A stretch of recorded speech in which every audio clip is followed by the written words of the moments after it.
¿Un mes? ¿Primera vez que viajas? ¿A dónde viajas? España. ¿Cuánto dinero viajas? ¿Cómo? ¿Cuánto dinero viajas? $100. Sí, dólares o de otro inflación. 1100. Voy para donde mi hermana. 1100. Voy para donde mi hermana. ¿De dónde es usted? Espera ahí. Ya le voy a dar. ¿Ella qué es? ¿Sobrino suyo? ¿Es niño o niña? ¿Ah, su hijo? ¿Y la mamá dónde está? En Cali. ¿Por qué no viajas con la mamá? ¿Cómo? ¿Por qué no viajas con la mamá del niño? Porque yo voy para donde mi hermana.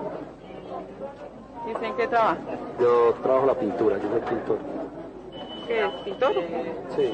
¿Pero pintura de cuál? ¿Pintura de brocha o pintura de...? Sí, o sea, lo que es... ¿Cómo se dice? Moldura.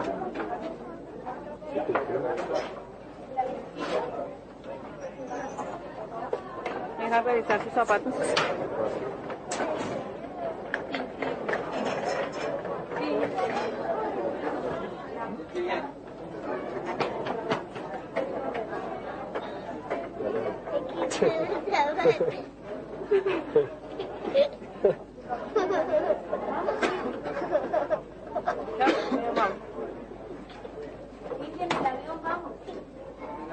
¿Y usted cuánto gana mensual? ¿Cómo? Depende del contrato.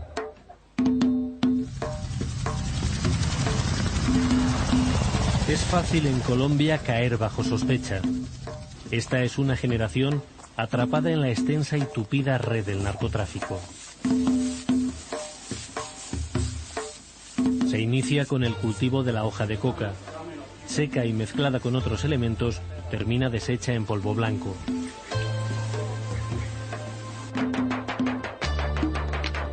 Cada año, según Naciones Unidas, fabrican en el país 330 toneladas. El 95% de la cocaína que existe en el mundo.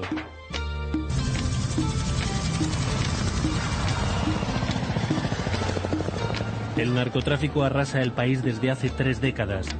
El ejército y la policía lo combaten en todos sus frentes, en una lucha que cuesta a los colombianos el 10% de su presupuesto nacional.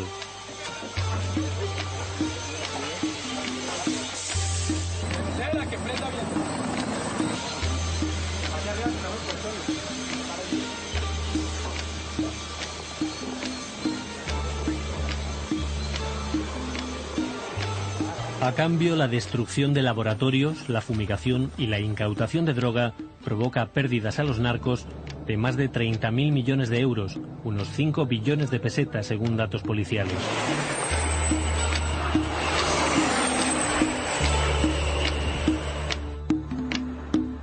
La Policía Nacional ha logrado la erradicación de cultivos ilícitos más o menos en 110.000 hectáreas.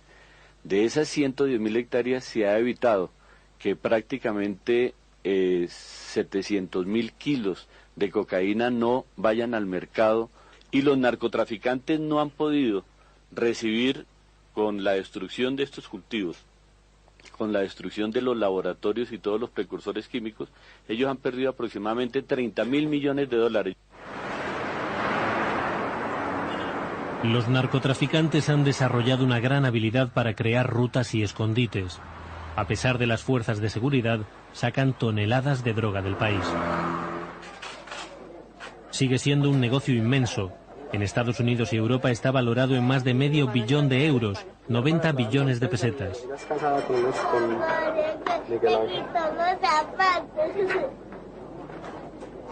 Solo un 1% de esta cantidad se queda en el país. Siga ya, mira, ya lo revisan el cuerpo Sí. y después se sienta y ahorita le devuelvo su pasaporte. John Ney es sospechoso. Sus respuestas han sido tímidas y se ha mostrado inseguro. Permítame. La funcionaria decide que podría ocultar algo y le retira el pasaporte. El pasaporte me lo tienen. Su vuelo despega a las 5, 3 horas más tarde. Empieza para él una espera inquietante.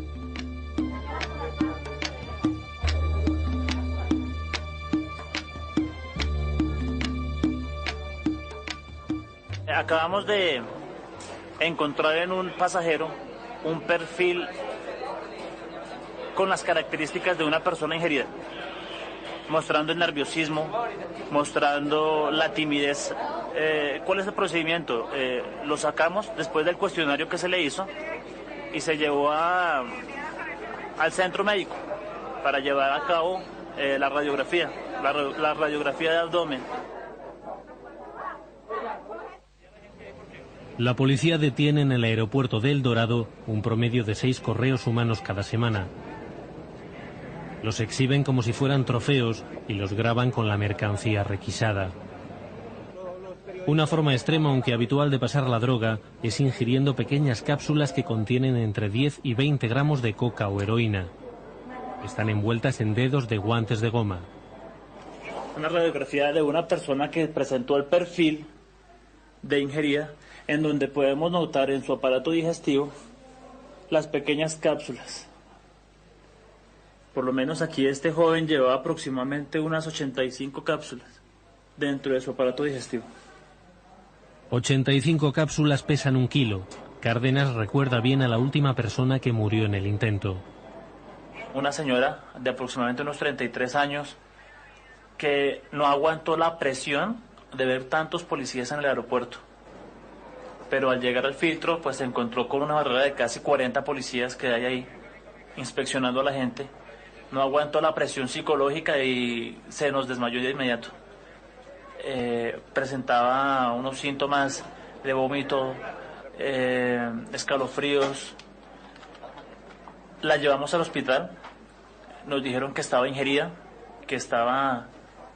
con cápsulas de cocaína y que por esa presión y por esa angustia que sufrió, su organismo segregó más ácidos y le hizo estallar una cápsula de estas, fomentándole la muerte instantáneamente. Estas son cápsulas, por ejemplo, de heroína. Son cápsulas que pesan 10 gramos. Con una cápsula que se le reviente a la persona ya muere por intoxicación. Por ejemplo, en el caso de cocaína, por intoxicación con cocaína, o sea que va a morir por falla cardíaca, falla respiratoria. Y en el caso de heroína, pues la muerte es mucho más rápida, ¿no?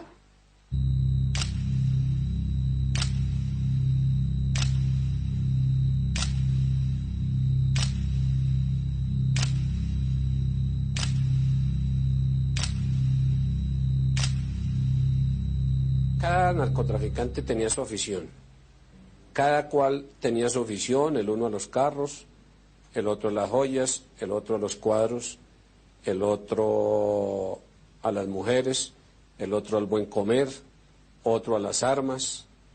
Cada narcotraficante de alguna manera desarrollaba todos esos apetitos que tenían represados y siempre se les iba la mano. En todo se les iba la mano. Usted encontraba un gran apartamento, 500, 600 metros de construcción, en unos colores todos feos, unos cuadros que no cuadraban con la alfombra, las mesas, todo prácticamente abundante pero sin gusto. En los años 70 un tipo distinto de delincuente, duro y sanguinario, apartó a los contrabandistas tradicionales de marihuana. Se inició entonces la producción y el tráfico masivo de una sustancia más rentable, cocaína. Por muchas circunstancias, quizá muy largo resumen aquí de tipo geográfico, cultural, topográfico, Colombia se convirtió en el país ideal para el cultivo y distribución de marihuana, luego de cocaína y últimamente de amapola, o sea, de heroína. La propia inventiva, la capacidad empresarial de los colombianos, la tradición del contrabando que viene del siglo pasado, una Guajira, una cantidad de elementos nos llevaron a eso, es decir, a suplir esa demanda, ¿no? Y ahí sí entramos en la economía elemental del ABC de oferta y demanda, que es algo inatajable, convirtió a Colombia en el país de la droga. Y por ser ilegal generó estos fenómenos de violencia, de mafias superpoderosas, que llegaron a una arrogancia tal que pretendieron avasallar al Estado, que fue el fenómeno, digamos, del cártel de Medellín, de Pablo Escobar, de Rodríguez Gacha, el mexicano. Los jefes de los grandes carteles de la droga surgieron de la calle. Con su nuevo negocio amasaron fortunas incalculables. Se dejaban ver y adular, ejercían el terror y al mismo tiempo eran generosos, buscaban el reconocimiento público.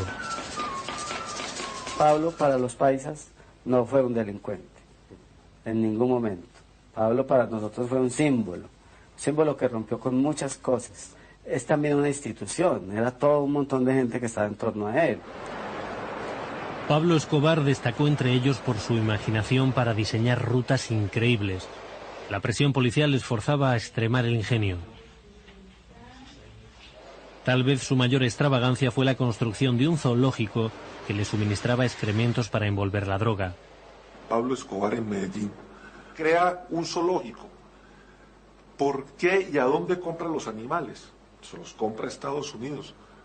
¿Por qué razón? Sencillamente porque el excremento de los animales grandes, después de embalar la droga, se le echa los excrementos a la envoltura y eso ahuyenta supuestamente a los perros, por eso no la pueden detectar.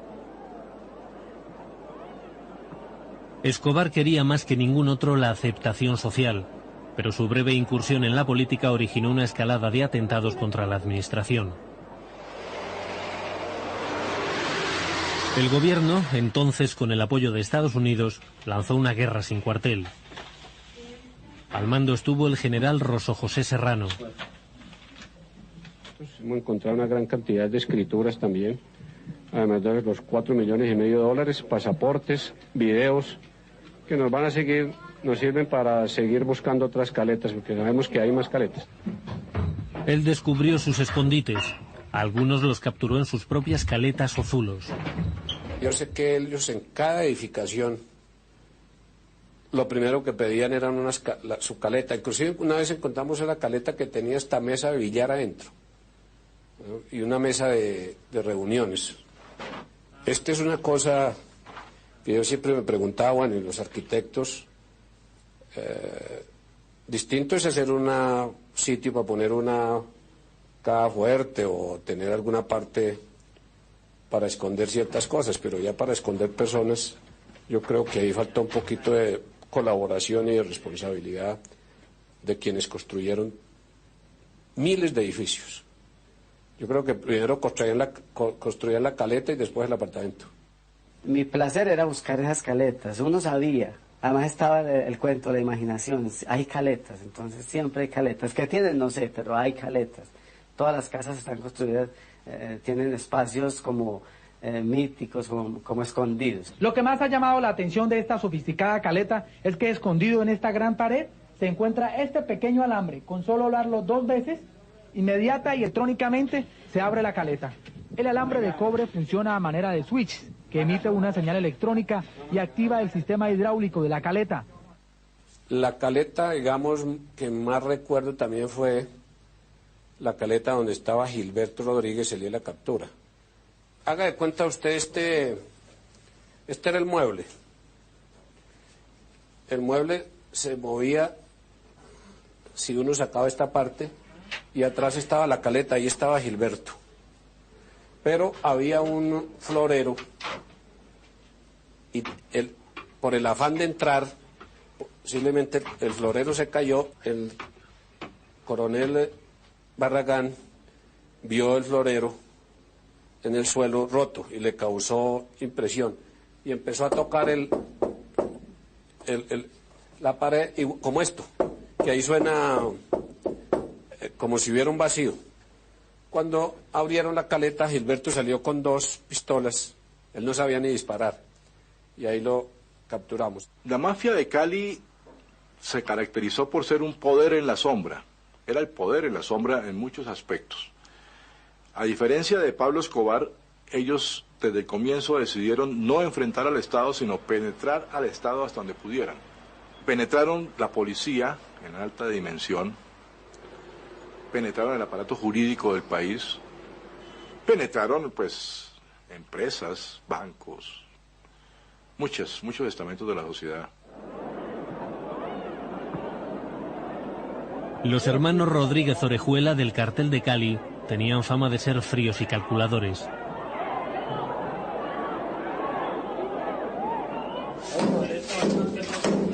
Tras construir la casa y sus escondrijos, solían eliminar cualquier vestigio. Muchos arquitectos lo hicieron y de pronto no preguntaban mucho para quién era, para no incomodarse, no sentirse mal. O si preguntaba mucho para qué o lo que sea, después lo consideraban hombre de poca confianza y eventualmente, o generalmente, esa persona, después de entregar su trabajo, aparecía muerta. Vivían en constante paranoia y construían mansiones con una o varias salidas de emergencia. Se habló de un túnel siempre, ¿no? Incluso cuando llegó el ejército, cuando nos detuvo el ejército estuvo buscando, fue el túnel. Todo el tiempo estuvo, ¿y dónde es la entrada al túnel? ¿Y dónde es la entrada al túnel? No sé qué. La casa concretamente estaba rodeada por unos muros de tapia, ¿no? El mito era que toda esa tierra la habían apelmazado del túnel famoso que habían sacado. También tenían escondites para guardar dinero. En los años 70 y principios de los 80 desconfiaban de los bancos y preferían enterrar los billetes bajo tierra. Lo hizo más que ningún otro Gonzalo Rodríguez Gacha, el mexicano. Por lo menos por lo que supe, es que él no hacía caletas para esconderse de él, sino para esconder los dólares. Y a mí muchas veces los informantes llegaban a decir, yo sé dónde hay una caneca con dólares. Le digo, pero si me da la mitad, no estoy interesado en los dólares, sino en el individuo. Rodríguez Gacha es una leyenda en Colombia. En su pueblo natal, Pacho, tenía varias haciendas. Tras el anuncio de su muerte, todas fueron saqueadas. Buscaban los escondites donde suponían que ocultaba su fortuna. Aseguran que uno de sus zulos, próximo al río, reventó meses después de su fallecimiento. El río creció, socavó el sitio donde estaban guardadas esas canecas con dólares. Y por supuesto fue la danza de los dólares, la pesca milagrosa, como muchos la llaman, en donde la gente inmediatamente peló vestido y como estaba en paños menores o en chingue o como fuera, se metió a recoger. Además, tengo entendido que duró como 8 días. Porque muchos dólares de esos quedaron engarzados en ramas, en troncos que después la creciente depositó en las orillas. Los narcotraficantes llegaron a crear sus propios escondites en edificios del Estado. Esta caleta fue encontrada por las autoridades en uno de los closets de las habitaciones que Pablo Escobar Gaviria tenía dentro de la catedral. Las autoridades presumen que aquí se guardaron armas por mucho tiempo. Pablo Escobar vivió recluido durante un año en esta cárcel, la catedral, construida por él mismo tras pactar su entrega con el gobierno. La diseñó, por supuesto, plagada de escondites, falsas paredes y túneles para escapar. Como él diseñó la cárcel, unas para hacer torturas, porque él torturaba allá, otras, en caso de un bombardeo, poderse esconder, y otras de poderse evadir. Mire que él se voló de allá prácticamente de caleta en caleta hasta que salió de la zona de la cárcel. Escobar huyó de la cárcel. Le atraparon en diciembre del año 93 después de una persecución larga e intensa. Fue el principio del fin de los grandes capos de la droga. Un producto que 1 kilo vale en uno de los puertos colombianos $2.000 y en uno de los puertos de la Florida en Estados Unidos vale $25.000, pues habrá toda una serie de ejércitos de reserva listos para suplirlos, para sucederlos, para satisfacer esa monstruosa presión de esa demanda. Y si mañana, por alguna razón, se erradicara de Colombia el cultivo de marihuana, de hoja de coca, de amapola, que funciona el Plan Colombia, pues eso automáticamente se traslada a Bolivia, a Perú, a Brasil, al África. Es el negocio ilegal más grande del mundo. Y sus niveles de rentabilidad son tan grandes precisamente porque es ilegal.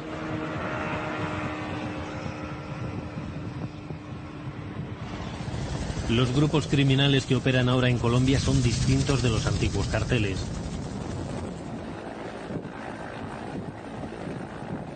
Los narcos hoy son invisibles. Se organizan en pequeños grupos y controlan de forma impecable la ingeniería financiera. siguen exportando coca y heroína a través de todas las fronteras. Se traen de muchas formas. Vamos a empezar por los carrotanques. Se le hace doble fondo. Se le hace una donde va la gasolina legal y debajo va una caleta. Ahí se pueden traer de 60, 70, 80 hasta 130, máximo le hemos metido 130 kilos. Distraen a los retenes del ejército con falsa información. Se manda un carro para ahí con 50 kilos y en el otro carro van 200, 300 kilos. ¿Qué pasa? Que ese informante, manda uno el informante que le diga al primer retén: no, hermano, viene un carro tal, de tal color, viene con merca, trae por ahí 50, 100 kilos. Entonces, ¿qué pasa? Que la policía o el ejército están esperando ese carro. Apenas llega el carro, pasa la caleta, porque ellos están pendientes de ese carro, no están pendientes de más, sino del informante del carro. El que se manda con la caleta se va en gacho ciego, pero no se sabe que se va a coger, sino ya cuando lo cogieron ya se da cuenta.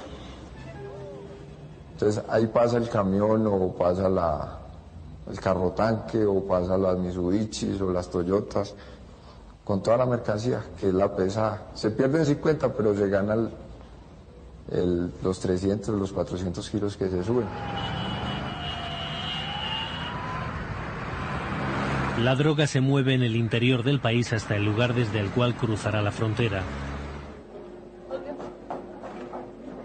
El aeropuerto de El Dorado es uno de los mayores centros de tránsito de droga, a pesar de que por aquí circula en pequeñas dosis.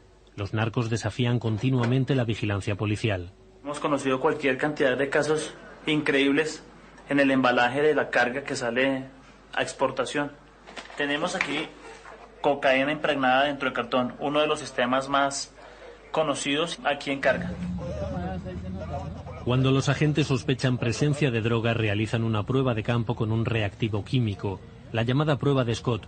El color azul descubre la coca. Se puede ver, si le aplicamos el reactivo de Scott, que da la formación del color. Una característica es la formación inmediata del precipitado azul turquesa. Esa es una prueba confirmatoria muy exacta de que se trata posiblemente de cocaína. El laboratorio de la Fiscalía Nacional realiza el primer análisis a los objetos incautados que han dado positivo a la prueba de Scott.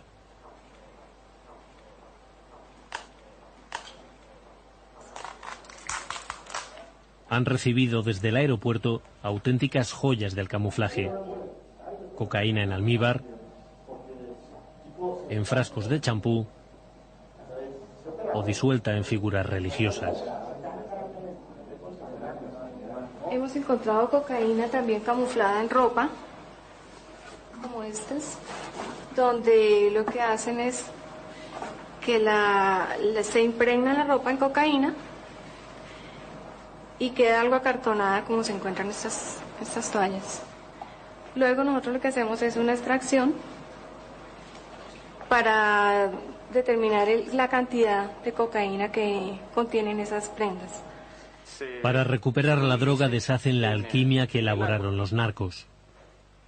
Una vez que hemos separado, que hemos filtrado el cartón, tenemos la droga en solución acuosa.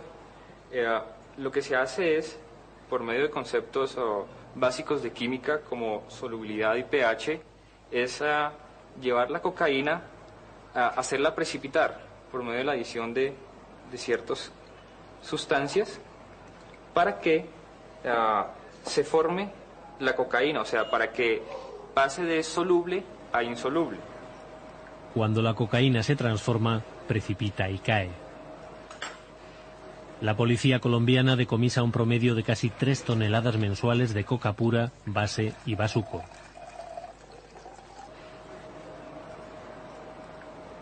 De aquí, para mandarla para el otro lado, se mandan en zapatos, en ropa, en maletas, en cajas, con las famosas mulas. Son muchas formas de mandar. En los zapatos, este es el tacón. Al final se le hace un espacio donde le quepan por ahí unos 3, 4 gramos, 2 gramos. Esa es una forma que se manda. La otra forma, la ropa. Eso se le echa químicos, se esparcen toda la ropa, allá llegan y le quitan eso y van soltándole el polvo. A la ropa la van cepillando, entonces ahí va cayendo el polvo. El ingenio de los narcos crece a medida que la policía descubre sus trucos.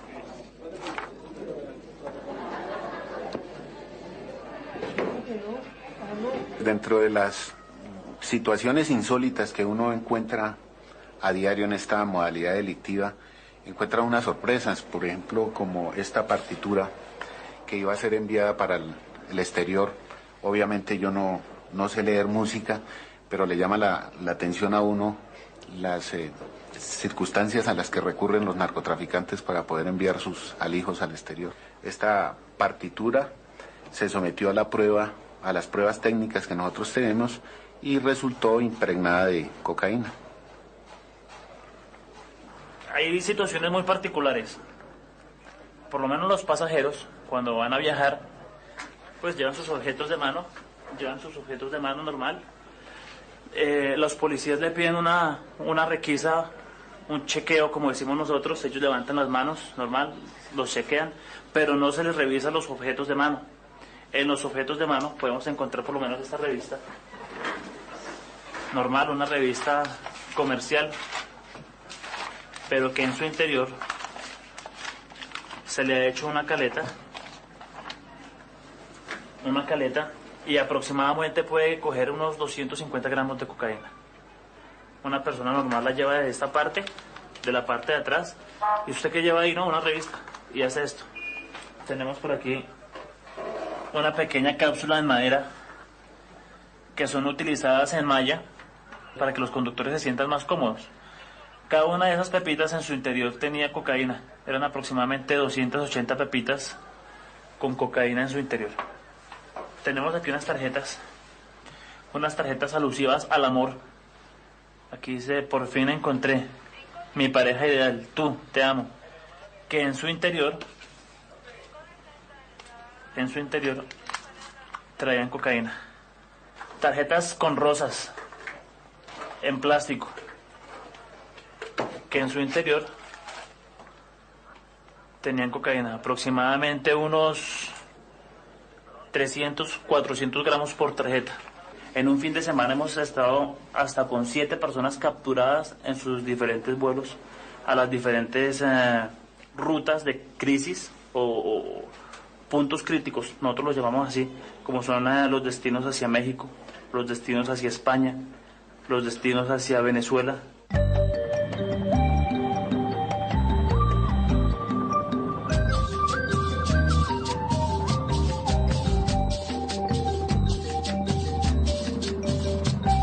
Con la detención de un mini submarino en la ensenada de Guayaquil. Los narcotraficantes combinan el envío de pequeñas cantidades con la exportación a gran escala.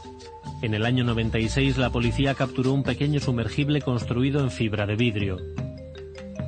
En septiembre del año 2000 tropezaron con algo mucho mayor. Un hangar a 2.600 metros de altura y a más de 1.000 kilómetros del mar escondía un auténtico submarino. Un aparato capaz de llegar hasta las costas de Guatemala o México, transportando 200 toneladas de droga.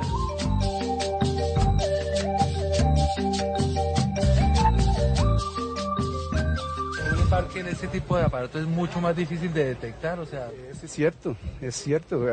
¿Cómo puedes? Ahorita yo no sé si eso va a ir a España o va a ir al Caribe, no sabemos. Es la primera vez en la historia, por ejemplo, el de la vez que se descubre un aparato. Es cierto, es la primera vez que yo vi algo como esto. ¿Sí? Para usted es sorprendente. ¿Perdón? Para usted es sorprendente. Oye, sí, estoy impresionado en el trabajo que estaban haciendo estos. Las personas que están trabajando en esto. Están haciéndolo pues los traficantes, los grandes traficantes que están pagando esa cantidad para hacer es muy impresionante. Se estaba construyendo clandestinamente un submarino cerca de la ciudad de Bogotá. Está el compromiso de la tecnología rusa y la mafia colombiana. Los narcotraficantes colombianos buscando alternativas para sacar la droga de Colombia y nosotros buscando todos los medios para cerrarles el paso. Todo empezó fue por una idea de alguien que dijo, hagamos el submarino. Y empezaron. Ya empezaron a manejar, a traer la gente, los expertos, bueno, hagámoslo así, así. Todos empezaron a aportar en dólares, porque la mayoría de cosas se compraban eran dólares. Métale un promedio de 10 millones de dólares, aportaban 2.000 millones de pesos. Así, eran precios. ¿Por qué? Porque era un negocio grande, que si coronaban eso, la plata que se ganaban ahí era altísima. ¿Qué pasó? Entre la gente que había un informante. La persona que estaba dentro un celular, nadie se dio cuenta, y era el que botaba la información. Eso le iban a caer antes, apenas estaban empezando.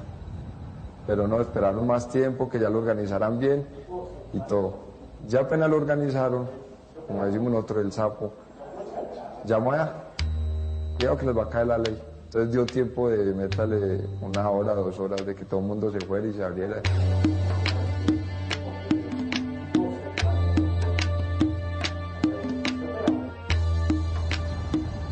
El Laboratorio de Medicina Legal de Bogotá es el centro de referencia en Colombia. Si hay desacuerdo entre los 4 laboratorios que analizan droga, el caso se decide aquí. Son expertos en las sustancias químicas que se mezclan con la droga. Cada día, como le decía, se complica más los análisis y son mucho más onerosos, son mucho más largos, tienen que ser mucho más cuidadosos. Contamos con los últimos cromatógrafos para tratar de analizar estas sustancias. El análisis por cromatografía de gases nos permite saber la sustancia con qué venía mezclada. Aquí se utiliza mucho mezclar la cocaína con sustancias como cafeína, procaína, con anestésicos, con analgésicos. Entonces, mediante este aparato podemos saber la cocaína con qué se encuentra mezclada.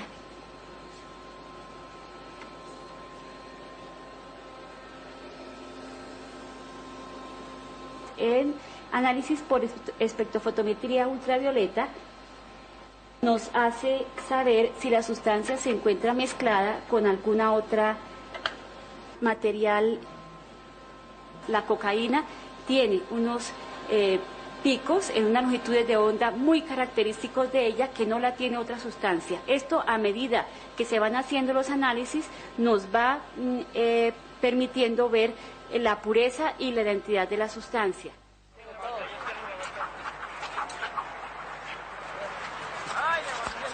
La tecnología punta se combina con métodos tradicionales. Muy bien, eso es, muy bien.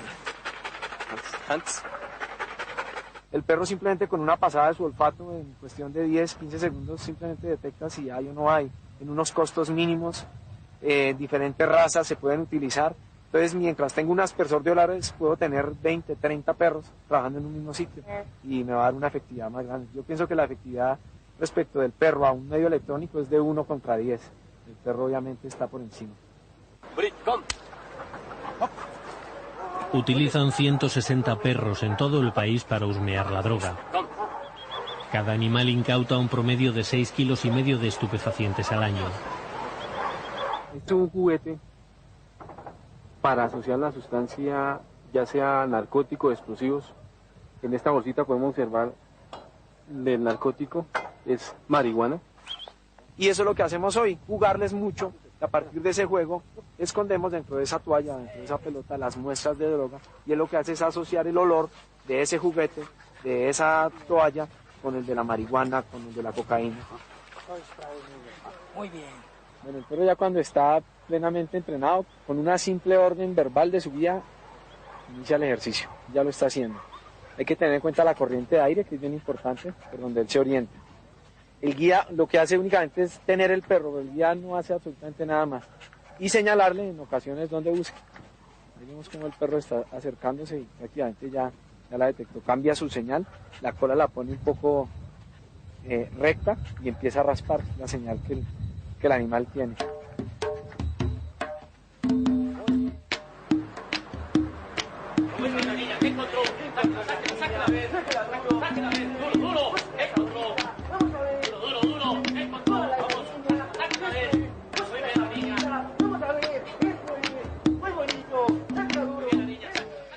Central 525.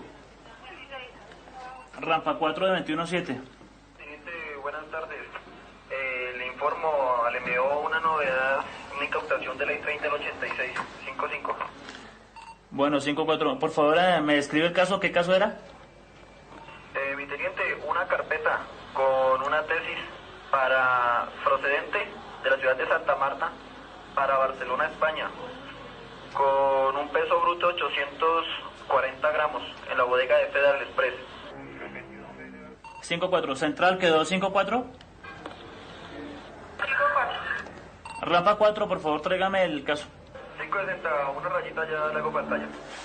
Casito de cocaína. ¿Qué está la prueba? En las pastas.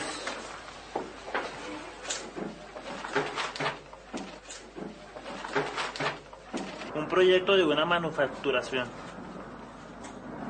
normal, con sus pastas, con sus gráficos, todo muy bien diseñado a colores. ¿Qué más tiene por acá? No más, es como una pequeña tesis. Y las partes de su lomo, pues es donde vienen las 2 tabletas de cocaína. Las pastas de esta carpeta vienen cubiertas con papel carbón para evitar los rayos de los escáneres. Detrás del papel tenemos esta pequeña barra que parece plástico, pero que está 100% elaborada en cocaína. El aeropuerto del Dorado recibe la mayor parte del correo enviado fuera de Colombia. Los paquetes pasan controles estrictos a través de máquinas especialmente diseñadas para encontrar estupefacientes. Primero introducen los envíos por un escáner.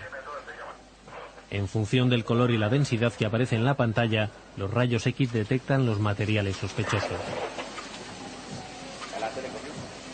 Esta máquina trabaja a una temperatura alta y las micropartículas que toma de determinados paquetes o de determinada persona corren por unas mangueras internas de la máquina a determinada velocidad. Esa velocidad está dada en milisegundos. Y esos milisegundos que da la máquina nos van a decir si es cocaína, heroína, marihuana, metanfetaminas, anfetaminas, PCP, etcétera. Los funcionarios que abren los paquetes están vigilados a su vez por un circuito de cámaras internas. Poseemos 12 cámaras y nos van a ayudar a controlar a los que están controlando o a los que están inspeccionando los envíos para verificación si contienen sustancias prohibidas o no.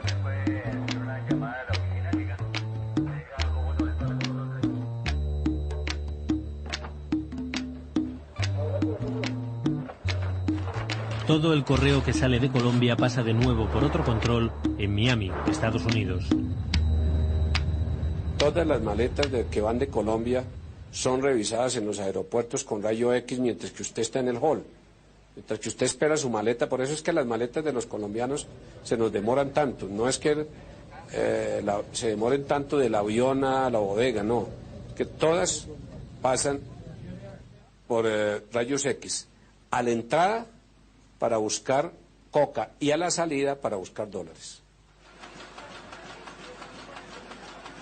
Los billetes fruto de la venta de droga recorren el camino inverso. Entran en el país por rutas igualmente ilegales. Alguien le dice al señor, ¿y por qué no se los lleva en un tractor o en una maquinaria agrícola? Entonces el señor compra la maquinaria agrícola diga usted, por $500,000, le mete 4 o 5 millones de dólares en la tubería del tractor. Ellos cuidan el tractor hasta que llega y lo entregan en el barco, y entonces lo sacan de la máquina y llega la maquinaria limpia. En el aeropuerto de Bogotá se decomisa prácticamente todo el dinero del narcotráfico retenido en Colombia. El 90% de estas divisas llega de Madrid. Madrid para nosotros es una procedencia de muy alto perfil para esta práctica ilícita a través de mulas. Por lo general, en un principio encontramos que mulas de un bajo nivel de vida, estratos bajos, pero que últimamente, hacia el 2000 y 2001, hemos encontrado que las mulas que se han escogido son personas de un nivel de vida alta, estrato 5, estrato 6, con el fin de desorientar la actividad de control. Esta máquina nos permite determinar los contornos rectangulares que marcan los billetes al aparecer en su imagen. En un escáner que no tenga la suficiente tecnología, no los detectaría y pasarían simplemente como ropa. El tráfico de billetes es tan importante en el negocio como el tránsito de droga. Y para ello los narcos usan la misma imaginación.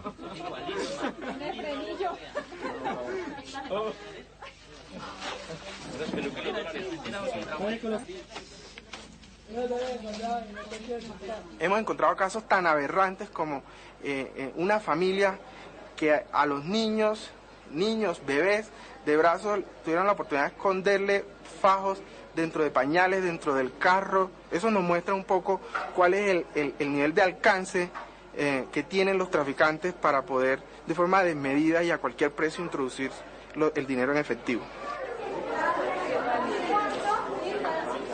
Los pasajeros que salen de Bogotá son registrados minuciosamente.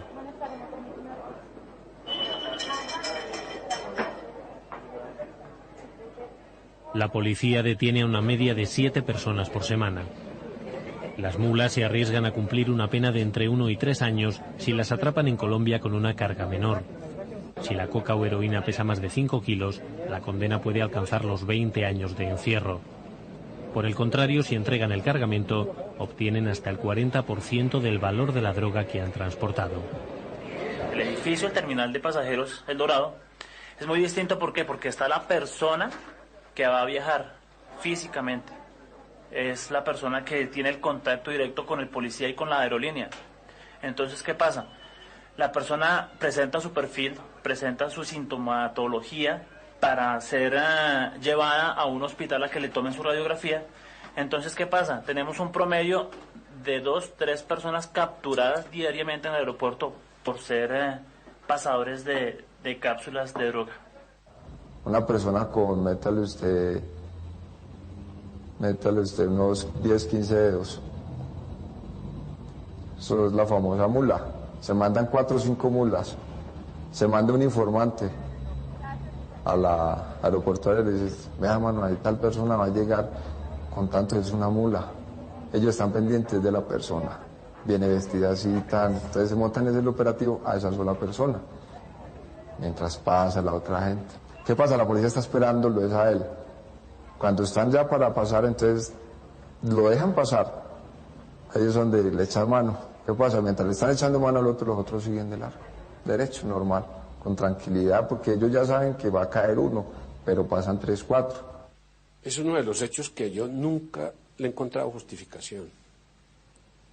Casi que tiene uno que no tener, primero, ningún afecto por sí mismo, ni por Dios, ni por su país. Tragarse 800 gramos de coca o heroína para ir a pagar unas penas de 6, 7 años a Estados Unidos o de 10 o 12 a Europa por $2.000, yo creo que esa es una falta de autoestima, inclusive de respeto.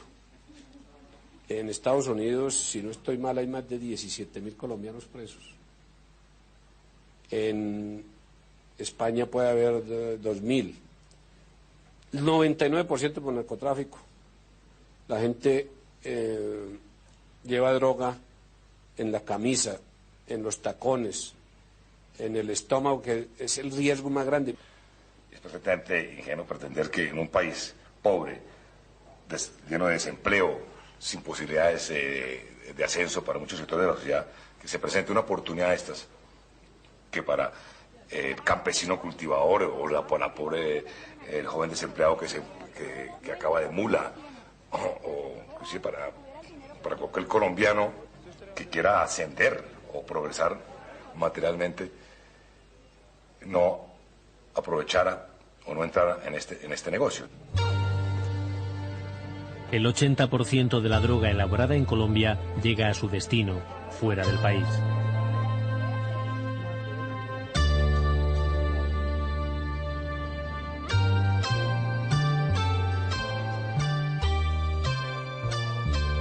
Los casos sospechosos, como John Ney, son conducidos hasta una población a 25 minutos del aeropuerto para someterse a un escáner de rayos X. Los pasajeros pagan ellos mismos la radiografía. Desde que yo venía dispuesto, yo creí que era un requisito lo de la radiografía, yo venía con eso ya. No pensé que era que no se la hacían a la gente, sino que yo sabía que había que hacer la radiografía. Entonces yo cuando me dijeron, yo normal, nada de anormal. ¿Qué pasa donde el pasajero no quiere hacerse la radiografía aquí en Colombia? Simplemente nosotros como autoridad no nos ponemos a pelear con la persona, le decimos a la persona que ha presentado características de un perfil de correo humano y que cuando llegue a su lugar de destino van a estar prealertadas las unidades de control y que lo que no se le hizo aquí en Colombia se le va a hacer en el extranjero. Entonces pues ya la persona depende si nos colabora a nosotros o le colabora a los extranjeros. John Ney no ocultaba nada en su estómago. Podemos notar aquí en la radiografía donde en su organismo, su parte digestiva, no encontramos ningún elemento. Tras el interrogatorio, el registro, la radiografía y el pago de la prueba, el equivalente a 2 días de su trabajo, se dispone por fin a salir del país.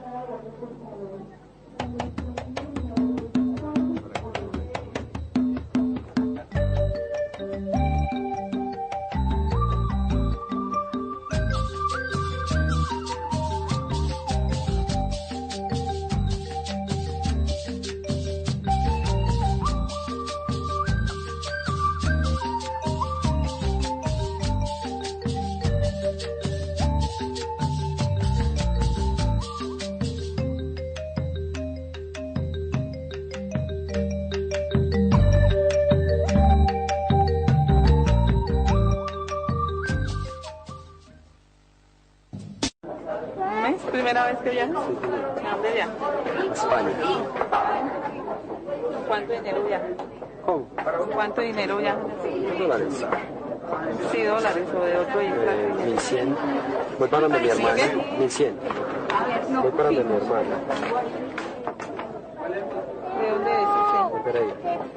Ya le voy a dar. ¿Ella qué es? ¿Sobrino suyo? ¿Es niño o niña? ¿Ah, tu hijo? ¿Y la mamá dónde está? En Cali. ¿Por qué no viajas con la mamá? ¿Cómo? ¿Por qué no viajas con la mamá del niño? Porque yo voy para donde mi hermana. ¿Y usted en qué trabaja? Yo trabajo la pintura, yo soy pintor. ¿Qué es? ¿Pintor? Sí. ¿Pero pintura de cuál? ¿Pintura de brocha o pintura de...? Sí, o sea, lo que es... ¿Cómo se dice?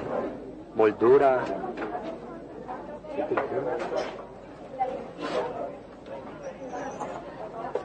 Deja revisar sus zapatos.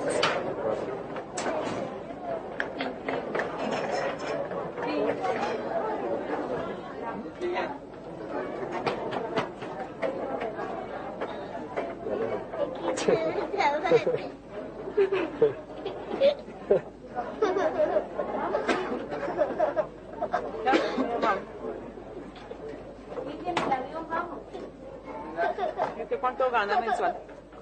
Depende del contrato.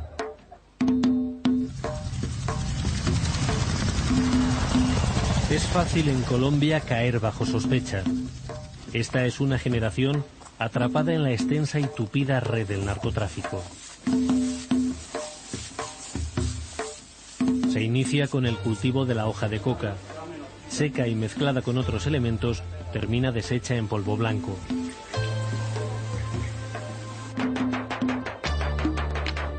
Cada año, según Naciones Unidas, fabrican en el país 330 toneladas. El 95% de la cocaína que existe en el mundo.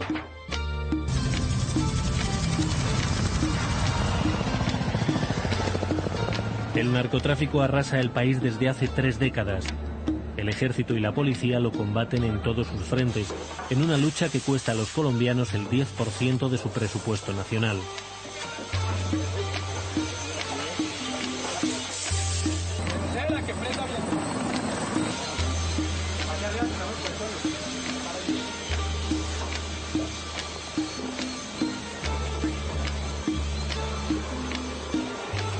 A cambio, la destrucción de laboratorios, la fumigación y la incautación de droga provoca pérdidas a los narcos de más de 30.000 millones de euros, unos 5 billones de pesetas según datos policiales.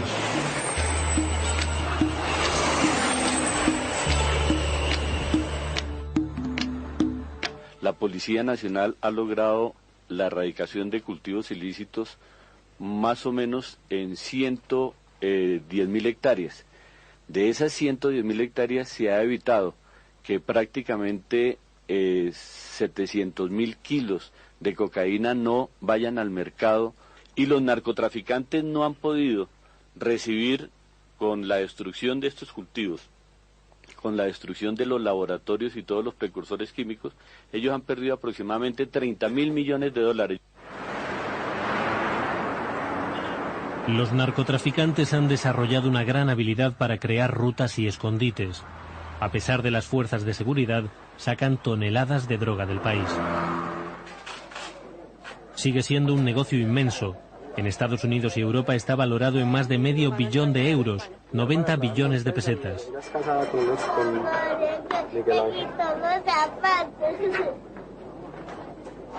Solo un 1% de esta cantidad se queda en el país. Siga ya, mira, ya lo revisan, el cuerpo, y después se sienta y ahorita le devuelvo su pasaporte. John Ney es sospechoso. Sus respuestas han sido tímidas y se ha mostrado inseguro. Permítame. La funcionaria decide que podría ocultar algo y le retira el pasaporte. El pasaporte me lo tiró. Su vuelo despega a las 5, 3 horas más tarde. Empieza para él una espera inquietante.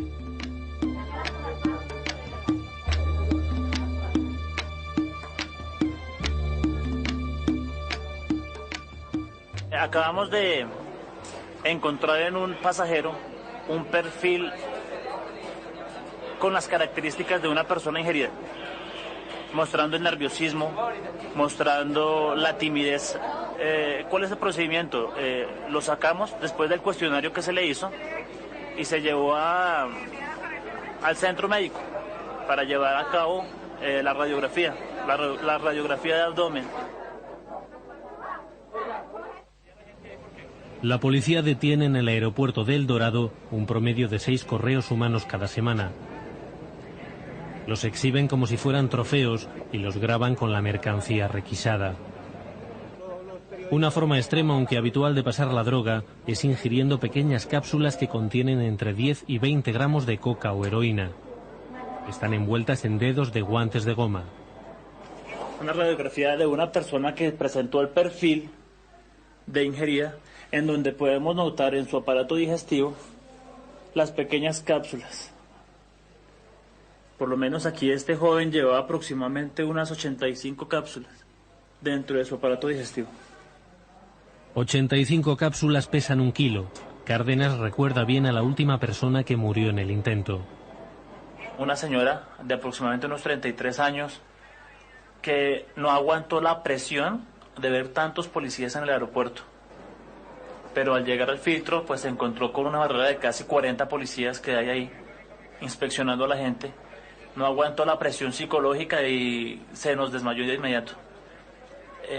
Presentaba unos síntomas de vómito, escalofríos.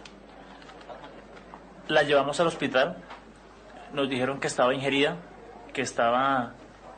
con cápsulas de cocaína y que por esa presión y por esa angustia que sufrió, su organismo segregó más ácidos y le hizo estallar una cápsula de estas, fomentándole la muerte instantáneamente. Estas son cápsulas, por ejemplo, de heroína. Son cápsulas que pesan 10 gramos. Con una cápsula que se le reviente a la persona ya muere por intoxicación. Por ejemplo, en el caso de cocaína, por intoxicación con cocaína, o sea que va a morir por falla cardíaca, falla respiratoria. Y en el caso de heroína, pues la muerte es mucho más rápida, ¿no?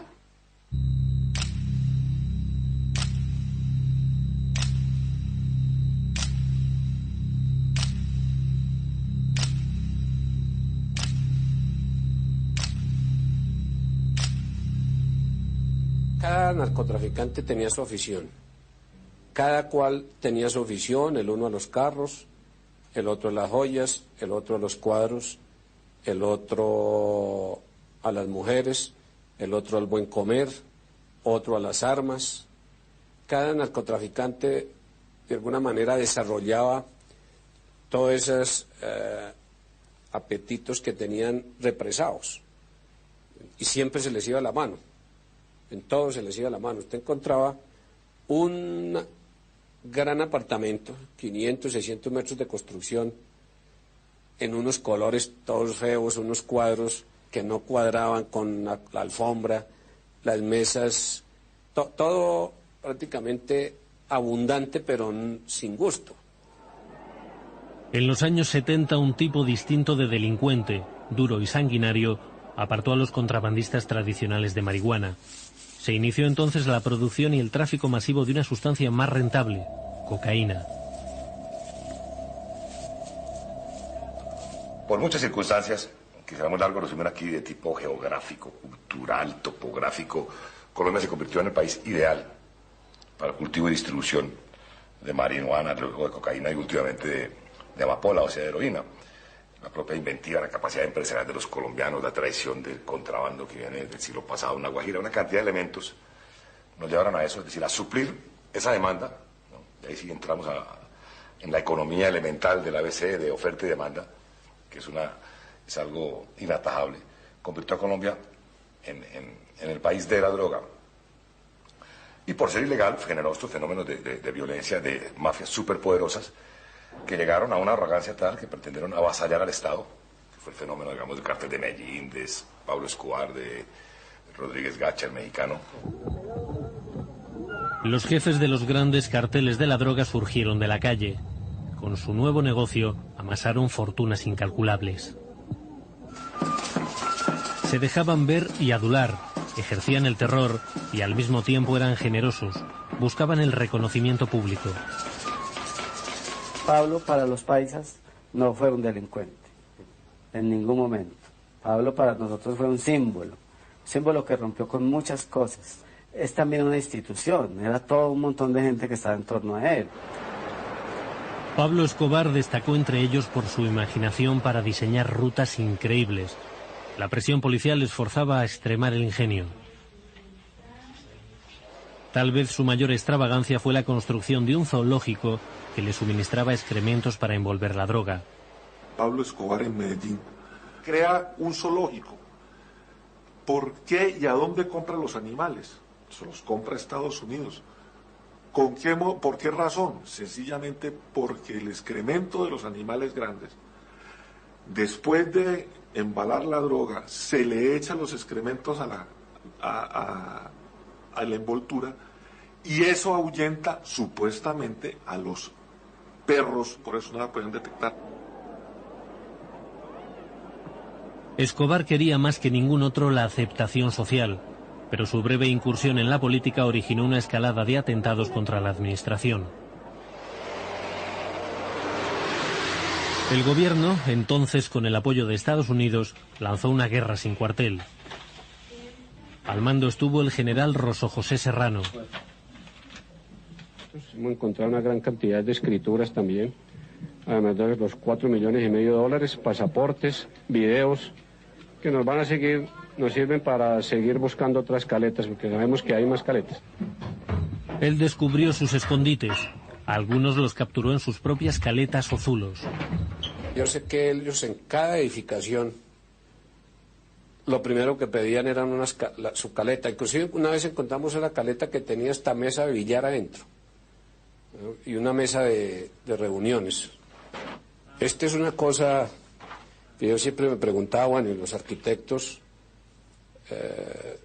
distinto es hacer un sitio para poner una caja fuerte o tener alguna parte para esconder ciertas cosas, pero ya para esconder personas, yo creo que ahí falta un poquito de colaboración y de responsabilidad de quienes construyeron miles de edificios. Yo creo que primero construían la caleta y después el apartamento. Mi placer era buscar esas caletas, uno sabía, además estaba el cuento, la imaginación, hay caletas, entonces siempre hay caletas, ¿qué tienen? No sé, pero hay caletas. Todas las casas están construidas, tienen espacios como míticos, como escondidos. Lo que más ha llamado la atención de esta sofisticada caleta es que escondido en esta gran pared se encuentra este pequeño alambre. Con solo hablarlo 2 veces, inmediata y electrónicamente se abre la caleta. El alambre de cobre funciona a manera de switch, que emite una señal electrónica y activa el sistema hidráulico de la caleta. La caleta, digamos, que más recuerdo también fue la caleta donde estaba Gilberto Rodríguez el día de la captura. Haga de cuenta usted, este era el mueble. El mueble se movía si uno sacaba esta parte y atrás estaba la caleta, ahí estaba Gilberto. Pero había un florero y por el afán de entrar, posiblemente el florero se cayó, el coronel Barragán vio el florero en el suelo roto y le causó impresión y empezó a tocar la pared y, como esto, que ahí suena como si hubiera un vacío.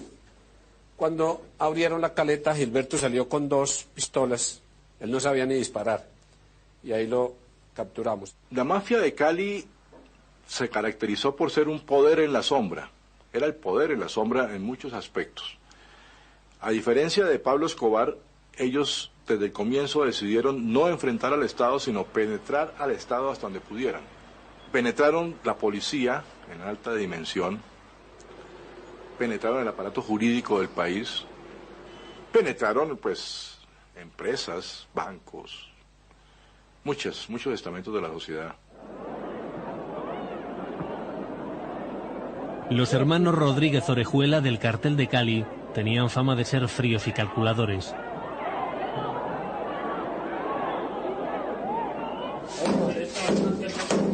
Tras construir la casa y sus escondrijos, solían eliminar cualquier vestigio.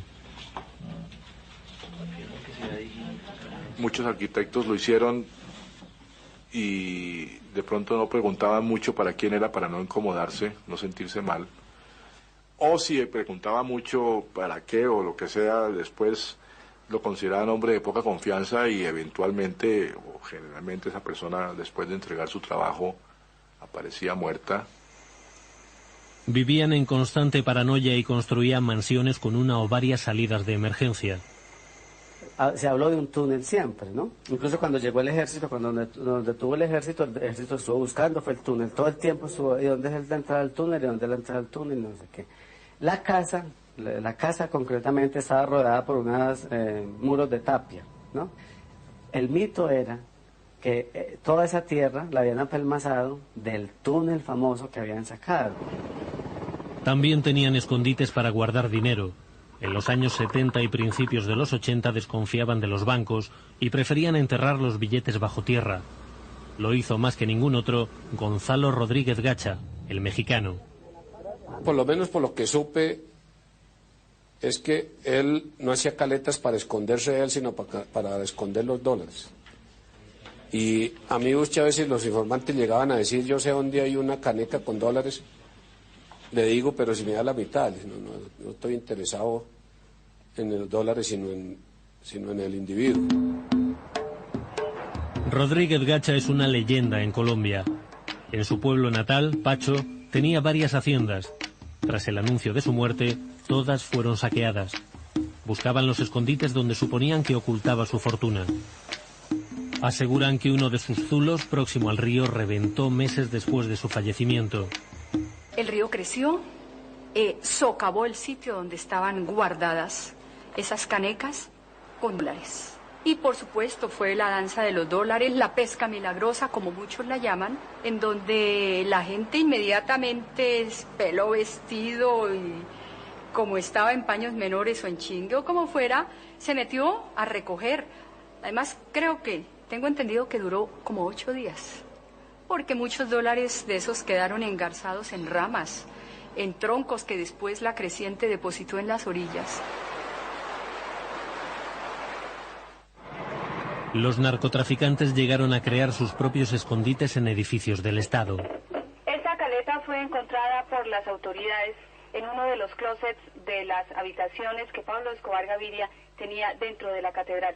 Las autoridades presumen que aquí se guardaron armas por mucho tiempo. Pablo Escobar vivió recluido durante un año en esta cárcel, la Catedral, construida por él mismo tras pactar su entrega con el gobierno. La diseñó, por supuesto, plagada de escondites, falsas paredes y túneles para escapar. Como él diseñó la cárcel, unas para hacer torturas, porque él torturaba allá, otras, en caso de un bombardeo, poderse esconder, y otras de poderse evadir. Mire que él se voló de allá prácticamente de caleta en caleta hasta que salió de la zona de la cárcel. Escobar huyó de la cárcel. Le atraparon en diciembre del año 93 después de una persecución larga e intensa. Fue el principio del fin de los grandes capos de la droga. Un producto que 1 kilo... La cocaína tiene unos picos en unas longitudes de onda muy característicos de ella que no la tiene otra sustancia. Esto, a medida que se van haciendo los análisis, nos va permitiendo ver la pureza y la identidad de la sustancia.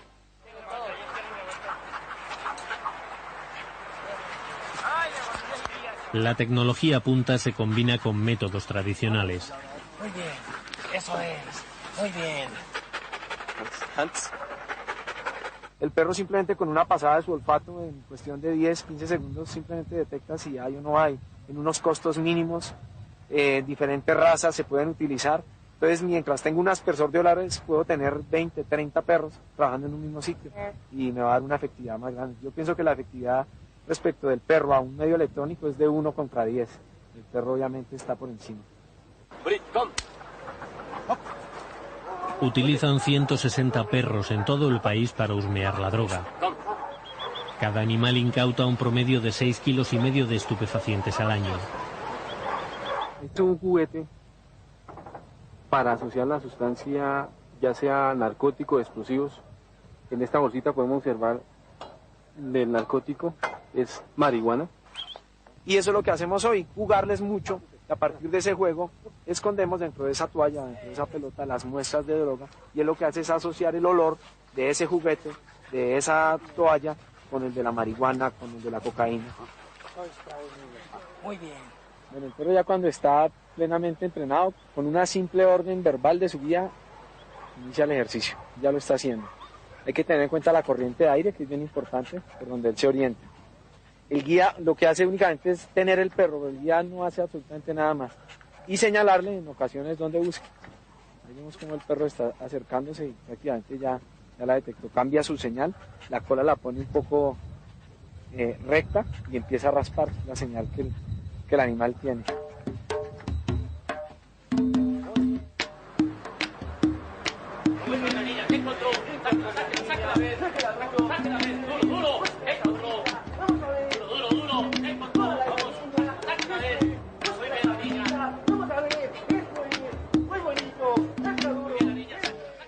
Central 525. Rampa 4 de 21-7. Teniente, buenas tardes. Le informo, le envió una novedad, una incautación de ley 30 del 86, 55. Bueno, 54. Por favor, ¿me describe el caso? ¿Qué caso era? Mi teniente, una carpeta con una tesis procedente de la ciudad de Santa Marta para Barcelona, España, con un peso bruto de 840 gramos en la bodega de Federal Express. 5-4. Central quedó 5-4. Rampa 4, por favor, tráigame el caso. 560, una rayita ya le hago pantalla. Casito de cocaína. Aquí está la prueba. En las pastas.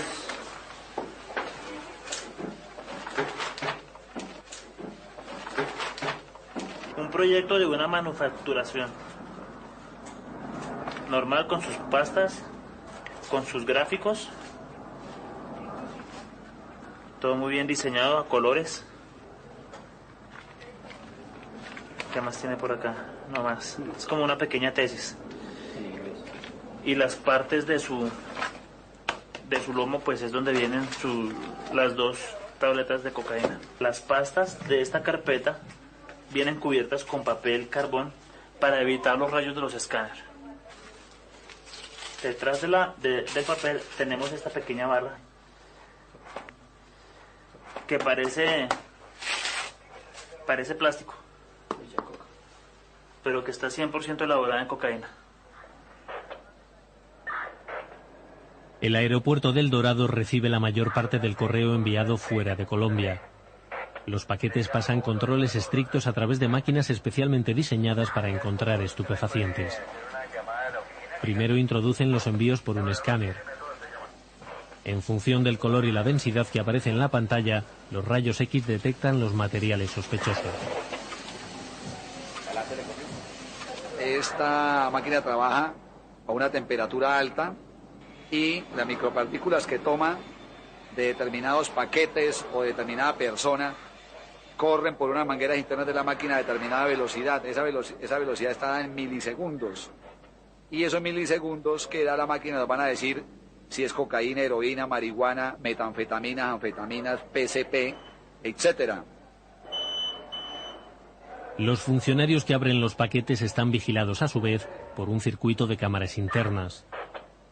Poseemos 12 cámaras y nos van a ayudar a controlar a los que están controlando o a los que están inspeccionando los envíos para verificación si contienen sustancias prohibidas o no.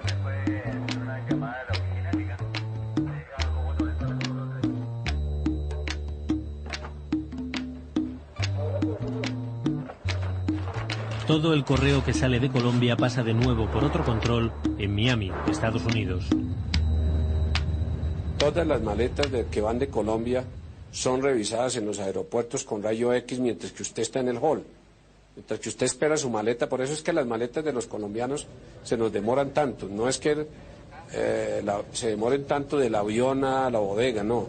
Es que todas pasan por rayos X. A la entrada para buscar coca y a la salida para buscar dólares. Los billetes fruto de la venta de droga recorren el camino inverso. Entran en el país por rutas igualmente ilegales. Alguien le dice al señor, ¿y por qué no se los lleva en un tractor o en una maquinaria agrícola? Entonces el señor compra la maquinaria agrícola diga usted, por $500,000, le mete 4 o 5 millones de dólares en la tubería del tractor. Ellos cuidan el tractor hasta que llega y lo entregan en el barco y entonces lo sacan de la máquina y llega la maquinaria limpia. En el aeropuerto de Bogotá se decomisa prácticamente todo el dinero del narcotráfico retenido en Colombia. El 90% de estas divisas llega de Madrid. Madrid para nosotros es una procedencia de muy alto perfil para esta práctica ilícita a través de mulas. Por lo general, en un principio encontramos que mulas de un bajo nivel de vida, estratos bajos, pero que últimamente, hacia el 2000 y 2001, hemos encontrado que las mulas que se han escogido son personas de un nivel de vida alta, estrato 5, estrato 6, con el fin de desorientar la actividad de control. Esta máquina nos permite determinar los contornos rectangulares que marcan los billetes al aparecer en su imagen. En un escáner que no tenga la suficiente tecnología, no los detectaría y pasarían simplemente como ropa. El tráfico de billetes es tan importante en el negocio como el tránsito de droga. Y para ello los narcos usan la misma imaginación.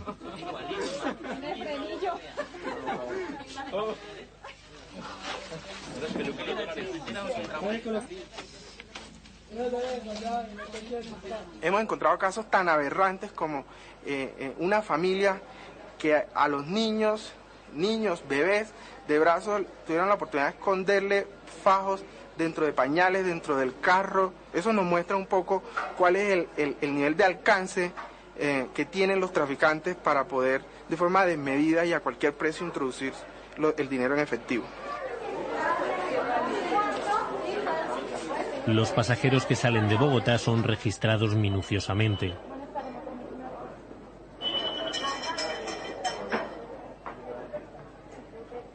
La policía detiene a una media de 7 personas por semana.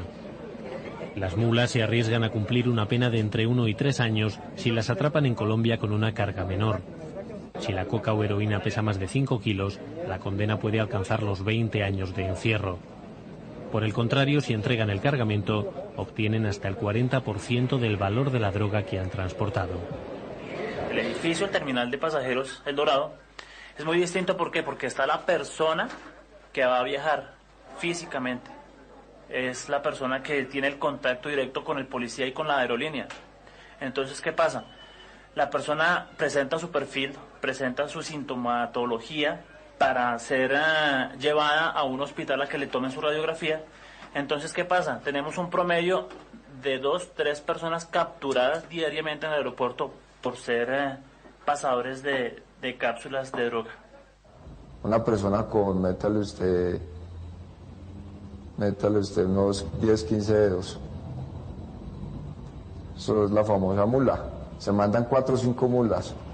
Se manda un informante a la aeroportuaria y le dice, vea mano, ahí tal persona va a llegar con tanto, es una mula. Ellos están pendientes de la persona. Viene vestida así y tan. Entonces se montan en el operativo a esa sola persona. Mientras pasa la otra gente. ¿Qué pasa? La policía está esperándolo, es a él. Cuando están ya para pasar, entonces lo dejan pasar. Ahí es donde le echan mano. ¿Qué pasa? Mientras le están echando mano al otro, los otros siguen de largo. Derecho, normal, con tranquilidad, porque ellos ya saben que va a caer uno, pero pasan 3, 4. Es uno de los hechos que yo nunca le he encontrado justicia. La droga se mueve en el interior del país hasta el lugar desde el cual cruzará la frontera. El aeropuerto de El Dorado es uno de los mayores centros de tránsito de droga, a pesar de que por aquí circula en pequeñas dosis. Los narcos desafían continuamente la vigilancia policial. Hemos conocido cualquier cantidad de casos increíbles en el embalaje de la carga que sale a exportación. Tenemos aquí cocaína impregnada dentro del cartón, uno de los sistemas más conocidos aquí en carga.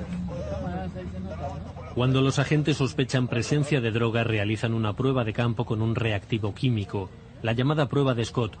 El color azul descubre la coca. Se puede ver, si le aplicamos el reactivo de Scott, que da la formación del color. Una característica es la formación inmediata del precipitado azul turquesa. Esa es una prueba confirmatoria muy exacta de que se trata posiblemente de cocaína. El laboratorio de la Fiscalía Nacional realiza el primer análisis a los objetos incautados que han dado positivo a la prueba de Scott.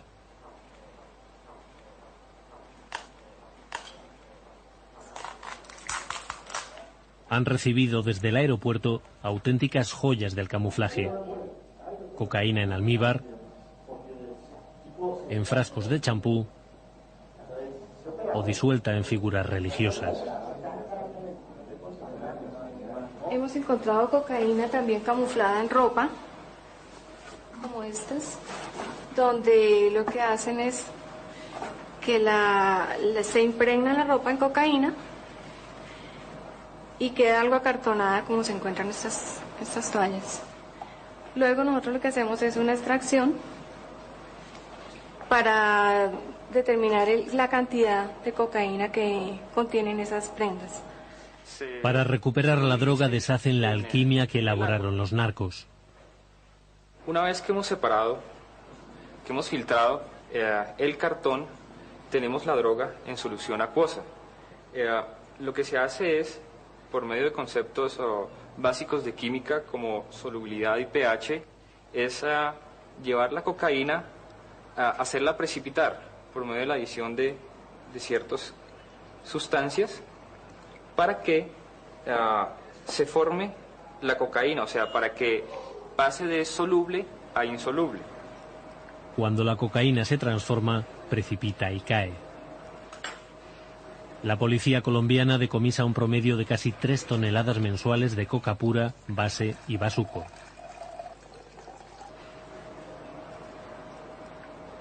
De aquí, para mandarla para el otro lado, se mandan en zapatos, en ropa, en maletas, en cajas, con las famosas mulas. Son muchas formas de mandar. En los zapatos, Este es el tacón. Al final se le hace un espacio donde le quepan por ahí unos 3, 4 gramos, 2 gramos. Esa es una forma que se manda. La otra forma, la ropa. Eso se le echa químicos, se esparcen toda la ropa, allá llegan y le quitan eso y van soltándole el polvo. A la ropa la van cepillando, entonces ahí va cayendo el polvo. El ingenio de los narcos crece a medida que la policía descubre sus trucos.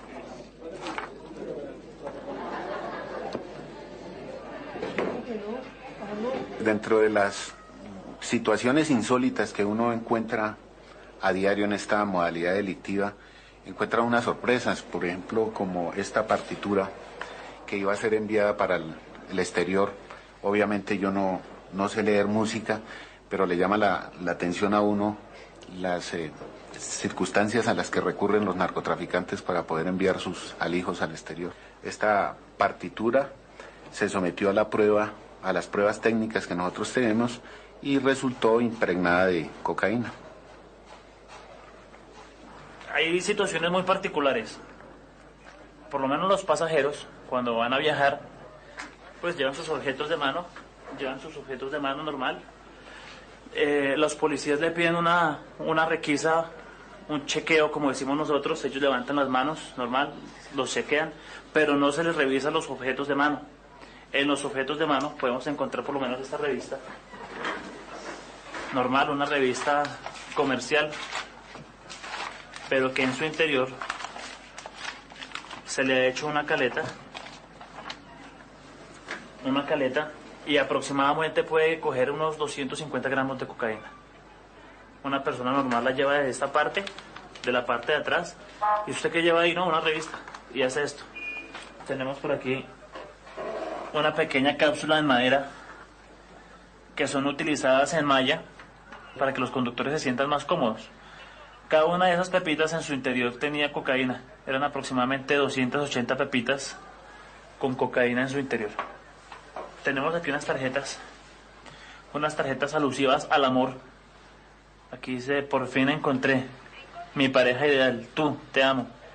Que en su interior traían cocaína. Tarjetas con rosas en plástico, que en su interior tenían cocaína, aproximadamente unos 300, 400 gramos por tarjeta. En un fin de semana hemos estado hasta con 7 personas capturadas en sus diferentes vuelos a las diferentes rutas de crisis o puntos críticos, nosotros los llamamos así, como son los destinos hacia México, los destinos hacia España, los destinos hacia Venezuela.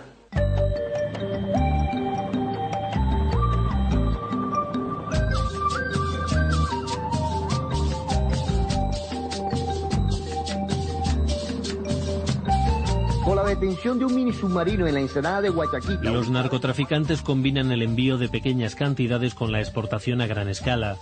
En el año 96 la policía capturó un pequeño sumergible construido en fibra de vidrio. En septiembre del año 2000 tropezaron con algo mucho mayor. Un hangar a 2.600 metros de altura y a más de 1.000 kilómetros del mar escondía un auténtico submarino. Un aparato capaz de llegar hasta las costas de Guatemala o México, transportando 200 toneladas de droga.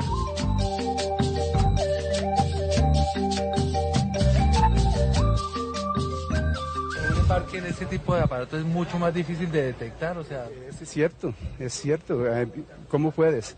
Ahorita yo no sé, ¿eso va a ir a España o va a ir al Caribe? No sabemos. Regina, es la primera vez en la historia, por ejemplo, el de la vez que se descubre un aparato. Es cierto, es la primera vez que yo vi algo como esto. ¿Sí? Para usted es sorprendente. ¿Perdón? Para usted es sorprendente. Oye, sí, estoy impresionado en el trabajo que estaban haciendo estos. Las personas que están trabajando en esto. Están haciéndolo pues los traficantes, los grandes traficantes que están pagando esa cantidad para hacer Es muy impresionado. se estaba construyendo clandestinamente un submarino cerca de la ciudad de Bogotá, está el compromiso de la tecnología rusa y la mafia colombiana, los narcotraficantes colombianos buscando alternativas para sacar la droga de Colombia y nosotros buscando todos los medios para cerrarles el paso. Todo empezó fue por una idea de alguien que dijo, hagamos el submarino. Y empezaron. Ya empezaron a manejar, a traer la gente, los expertos, bueno, hagámoslo así, así. Todos empezaron a aportar en dólares, porque la mayoría de cosas se compraban eran dólares. Métale un promedio de 10 millones de dólares, aportaban 2.000 millones de pesos. Así, eran precios. ¿Por qué? Porque era un negocio grande, que si coronaban eso, la plata que se ganaban ahí era altísima. ¿Qué pasó? Entre la gente que había un informante. La persona que estaba dentro un celular, nadie se dio cuenta y era el que botaba la información. Eso le iban a caer antes, apenas estaban empezando. Pero no, esperaron más tiempo, que ya lo organizaran bien y todo. Ya apenas lo organizaron, como decimos nosotros, el sapo, llamó allá, cuidado que les va a caer la ley. Entonces dio tiempo de métale 1 hora, 2 horas, de que todo el mundo se fuera y se abriera.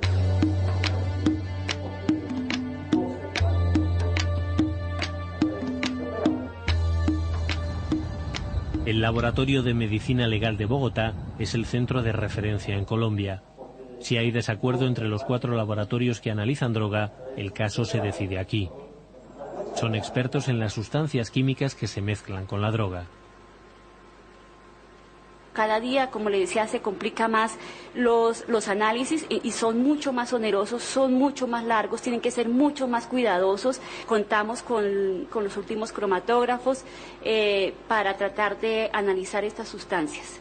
El análisis por cromatografía de gases nos permite saber la sustancia con qué venía mezclada.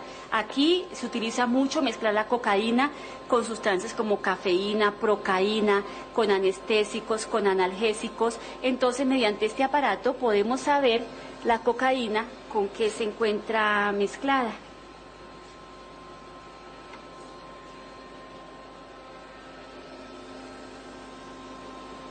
El análisis por espectrofotometría ultravioleta nos hace saber si la sustancia se encuentra mezclada con alguna otra material. ¿Por qué razón? Sencillamente porque el excremento de los animales grandes, después de embalar la droga, se le echa los excrementos a la envoltura y eso ahuyenta supuestamente a los perros, por eso no la pueden detectar. Escobar quería más que ningún otro la aceptación social, pero su breve incursión en la política originó una escalada de atentados contra la administración. El gobierno, entonces con el apoyo de Estados Unidos, lanzó una guerra sin cuartel. Al mando estuvo el general Rosso José Serrano.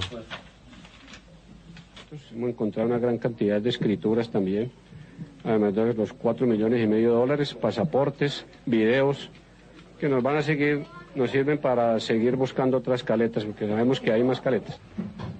Él descubrió sus escondites. Algunos los capturó en sus propias caletas o zulos. Yo sé que ellos en cada edificación lo primero que pedían eran su caleta. Inclusive una vez encontramos una caleta que tenía esta mesa de billar adentro, ¿no? Y una mesa de reuniones. Esta es una cosa que yo siempre me preguntaba, bueno, y los arquitectos, distinto es hacer un sitio para poner una caja fuerte o tener alguna parte para esconder ciertas cosas, pero ya para esconder personas, yo creo que ahí falta un poquito de colaboración y de responsabilidad de quienes construyeron miles de edificios. Yo creo que primero construían la caleta y después el apartamento. Mi placer era buscar esas caletas, uno sabía, además estaba el cuento, la imaginación, hay caletas, entonces siempre hay caletas, ¿qué tienen? No sé, pero hay caletas. Todas las casas están construidas, tienen espacios como míticos, como escondidos. Lo que más ha llamado la atención de esta sofisticada caleta es que escondido en esta gran pared se encuentra este pequeño alambre. Con solo doblarlo 2 veces, inmediata y electrónicamente se abre la caleta. El alambre de cobre funciona a manera de switch, que emite una señal electrónica y activa el sistema hidráulico de la caleta. La caleta, digamos, que más recuerdo también fue la caleta donde estaba Gilberto Rodríguez el día de la captura. Haga de cuenta usted, este era el mueble. El mueble se movía si uno sacaba esta parte y atrás estaba la caleta, ahí estaba Gilberto. Pero había un florero y por el afán de entrar, posiblemente el florero se cayó, el coronel Barragán vio el florero en el suelo roto y le causó impresión y empezó a tocar la pared y, como esto, que ahí suena como si hubiera un vacío. Cuando abrieron la caleta, Gilberto salió con 2 pistolas, él no sabía ni disparar y ahí lo capturamos. La mafia de Cali se caracterizó por ser un poder en la sombra, era el poder en la sombra en muchos aspectos. A diferencia de Pablo Escobar, ellos desde el comienzo decidieron no enfrentar al Estado, sino penetrar al Estado hasta donde pudieran. Penetraron la policía en alta dimensión, penetraron el aparato jurídico del país, penetraron pues empresas, bancos, muchos estamentos de la sociedad. Los hermanos Rodríguez Orejuela del cartel de Cali tenían fama de ser fríos y calculadores.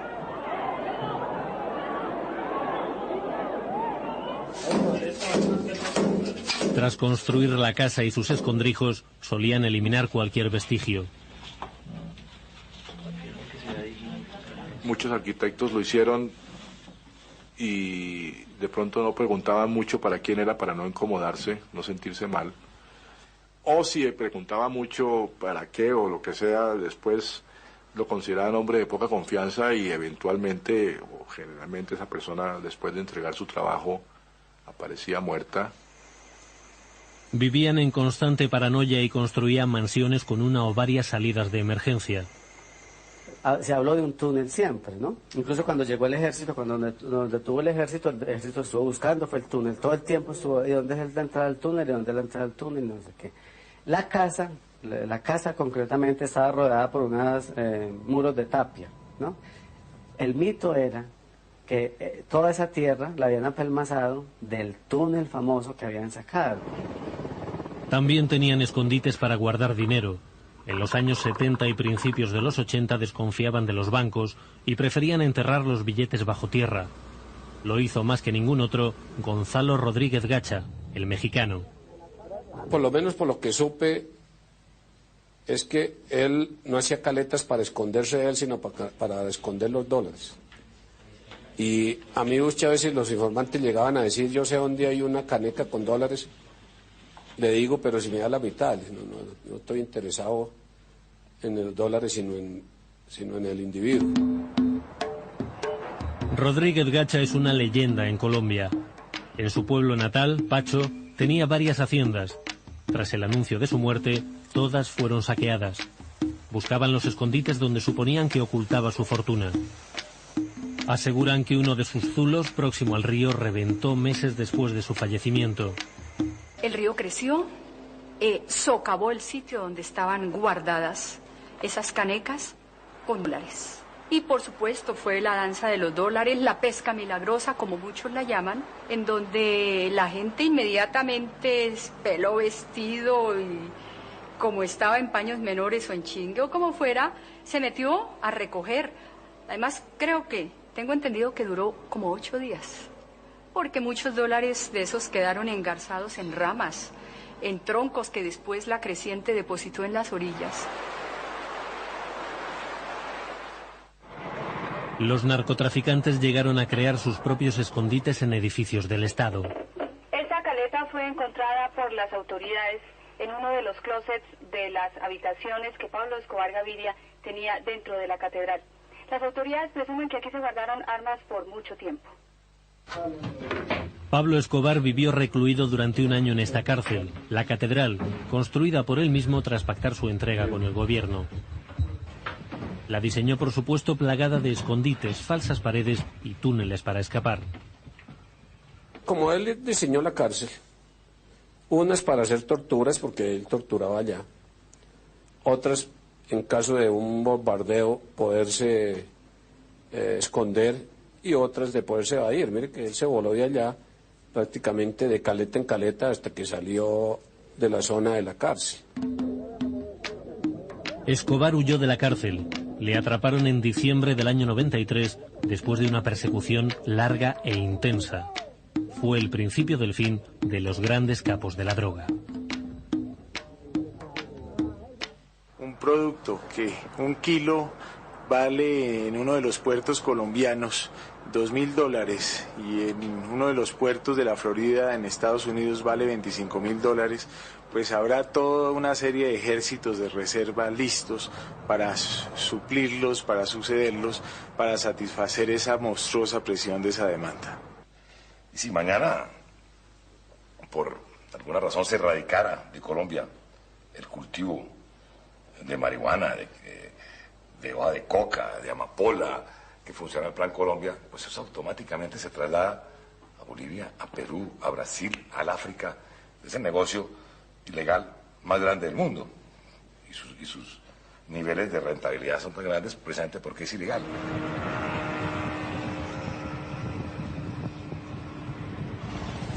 Los grupos criminales que operan ahora en Colombia son distintos de los antiguos carteles.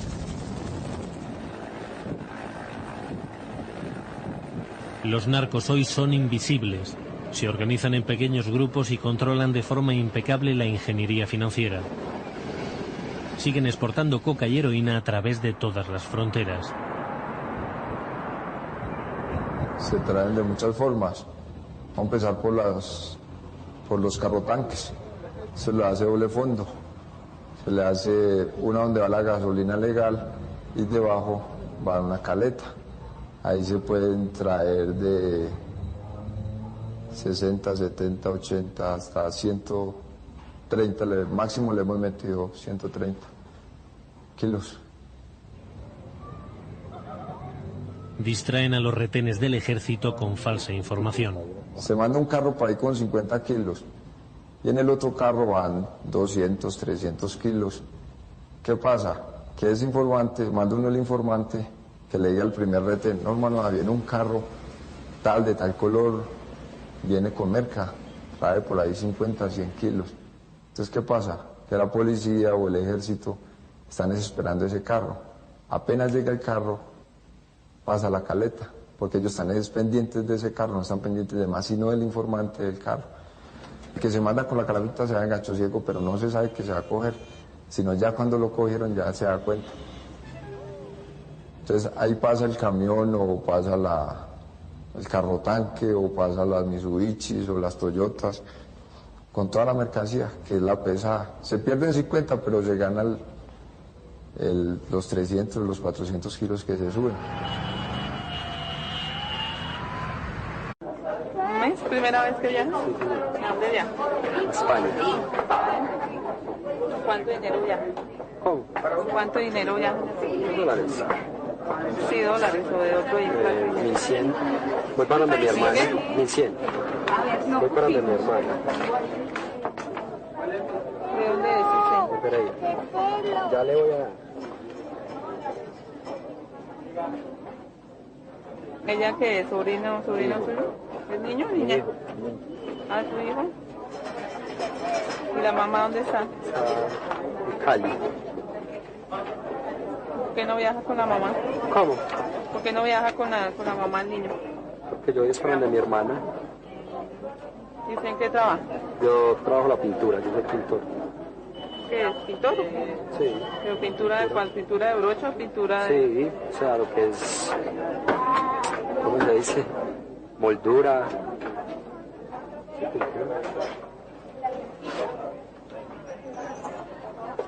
Deja revisar sus zapatos.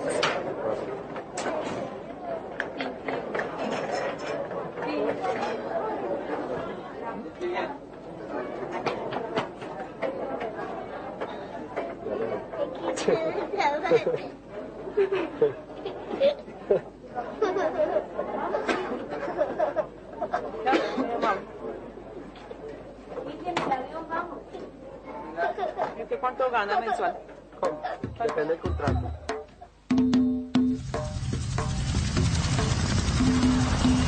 Es fácil en Colombia caer bajo sospecha.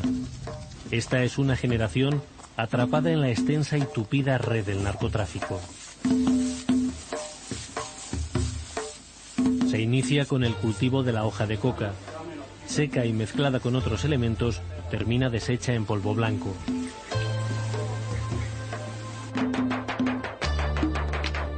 Cada año, según Naciones Unidas, fabrican en el país 330 toneladas. El 95% de la cocaína que existe en el mundo.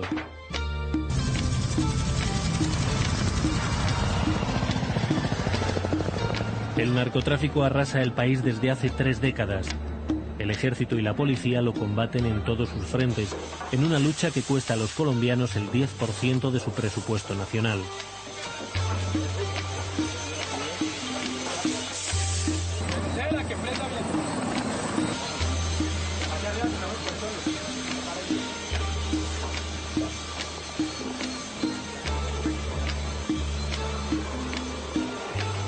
A cambio, la destrucción de laboratorios, la fumigación y la incautación de droga provoca pérdidas a los narcos de más de 30.000 millones de euros, unos 5 billones de pesetas según datos policiales.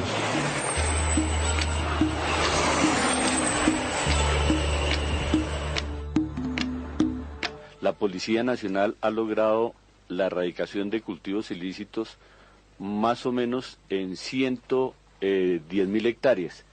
De esas 110.000 hectáreas se ha evitado que prácticamente 700.000 kilos de cocaína no vayan al mercado y los narcotraficantes no han podido recibir, con la destrucción de estos cultivos, con la destrucción de los laboratorios y todos los precursores químicos, ellos han perdido aproximadamente 30.000 millones de dólares.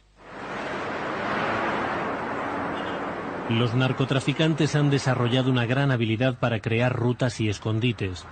A pesar de las fuerzas de seguridad, sacan toneladas de droga del país. Sigue siendo un negocio inmenso. En Estados Unidos y Europa está valorado en más de $500 millones, 90 billones de pesetas.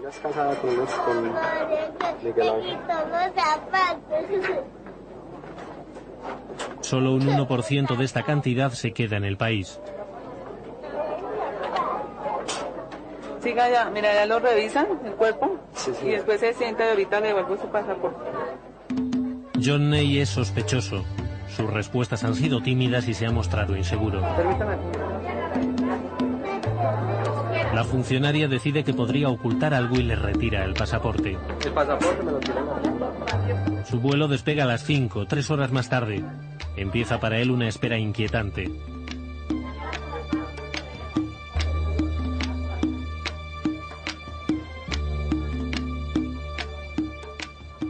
Acabamos de encontrar en un pasajero un perfil con las características de una persona ingerida, mostrando el nerviosismo, mostrando la timidez.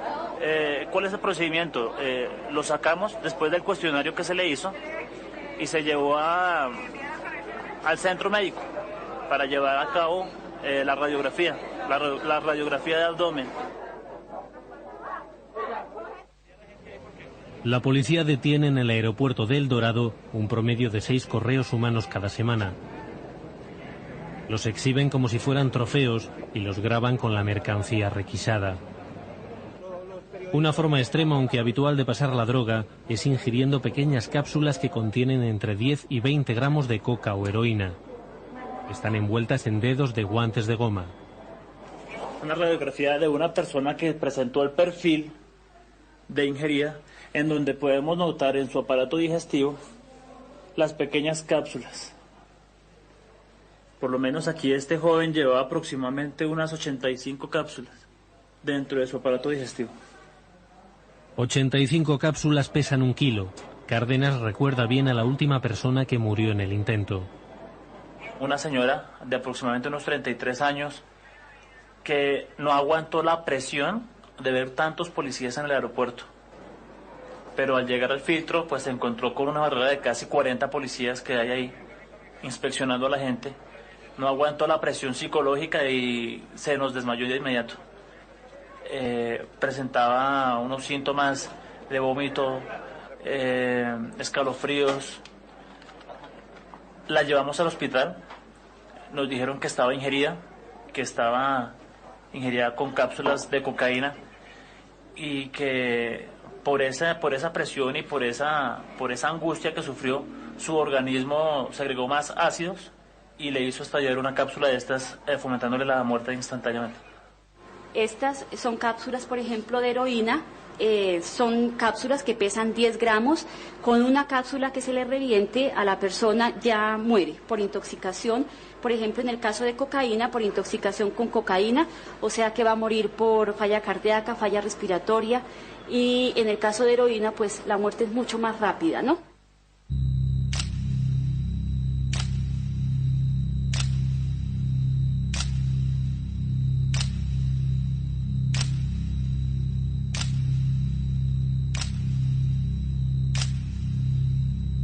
Cada narcotraficante tenía su afición, cada cual tenía su afición, el uno a los carros, el otro a las joyas, el otro a los cuadros, el otro a las mujeres, el otro al buen comer, otro a las armas. Cada narcotraficante de alguna manera desarrollaba todos esos apetitos que tenían represados y siempre se les iba la mano. En todo se les iba la mano. Usted encontraba un gran apartamento, 500, 600 metros de construcción, en unos colores todos feos, unos cuadros que no cuadraban con la alfombra, las mesas, todo prácticamente abundante pero sin gusto. En los años 70 un tipo distinto de delincuente, duro y sanguinario, apartó a los contrabandistas tradicionales de marihuana. Se inició entonces la producción y el tráfico masivo de una sustancia más rentable, cocaína. Por muchas circunstancias, quizá muy largo resumen aquí de tipo geográfico, cultural, topográfico, Colombia se convirtió en el país ideal para el cultivo y distribución de marihuana, luego de cocaína y últimamente de amapola, o sea, de heroína. La propia inventiva, la capacidad empresarial de los colombianos, la tradición del contrabando que viene del siglo pasado en La Guajira, una cantidad de elementos nos llevaron a eso, es decir, a suplir esa demanda, ¿no? Y ahí sí entramos en la economía elemental del ABC de oferta y demanda, que es algo inatajable. Convirtió a Colombia en el país de la droga. Y por ser ilegal generó estos fenómenos de violencia, de mafias superpoderosas, que llegaron a una arrogancia tal que pretendieron avasallar al Estado, que fue el fenómeno, digamos, del cártel de Medellín, de Pablo Escobar, de Rodríguez Gacha, el mexicano. Los jefes de los grandes carteles de la droga surgieron de la calle. Con su nuevo negocio amasaron fortunas incalculables. Se dejaban ver y adular, ejercían el terror y al mismo tiempo eran generosos, buscaban el reconocimiento público. Pablo para los paisas no fue un delincuente, en ningún momento. Pablo para nosotros fue un símbolo que rompió con muchas cosas. Es también una institución, era todo un montón de gente que estaba en torno a él. Pablo Escobar destacó entre ellos por su imaginación para diseñar rutas increíbles. La presión policial les forzaba a extremar el ingenio. Tal vez su mayor extravagancia fue la construcción de un zoológico que le suministraba excrementos para envolver la droga. Pablo Escobar en Medellín crea un zoológico. ¿Por qué y a dónde compra los animales? Se los compra a Estados Unidos. Casi que tiene uno que no tener, primero, ningún afecto por sí mismo, ni por Dios, ni por su país. Tragarse 800 gramos de coca o heroína para ir a pagar unas penas de 6, 7 años a Estados Unidos o de 10 o 12 a Europa por $2.000, yo creo que eso es una falta de autoestima, inclusive de respeto. En Estados Unidos, si no estoy mal, hay más de 17.000 colombianos presos. en España puede haber 2.000. El 99% por narcotráfico. La gente lleva droga en la camisa, en los tacones, en el estómago, que es el riesgo más grande. Es perfectamente ingenuo pretender que en un país pobre, lleno de desempleo, sin posibilidades de ascenso para muchos sectores de la sociedad, que se presente una oportunidad de estas, que para el campesino cultivador o para pobre el joven desempleado que acaba de mula, o inclusive para cualquier colombiano que quiera ascender o progresar materialmente, no aprovechara o no entrara en este negocio. El 80% de la droga elaborada en Colombia llega a su destino, fuera del país.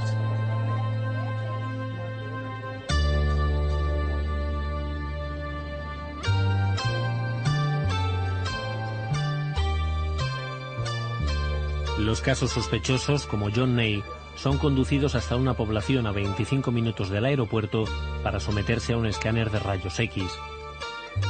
Los pasajeros pagan ellos mismos la radiografía. Desde que yo venía dispuesto, yo creí que era un requisito lo de la radiografía, yo venía con eso ya. No pensé que era que no se la hacían a la gente, sino que yo sabía que había que hacer la radiografía. Entonces yo cuando me dijeron, yo normal, nada de anormal. ¿Qué pasa donde el pasajero no quiere hacerse la radiografía aquí en Colombia?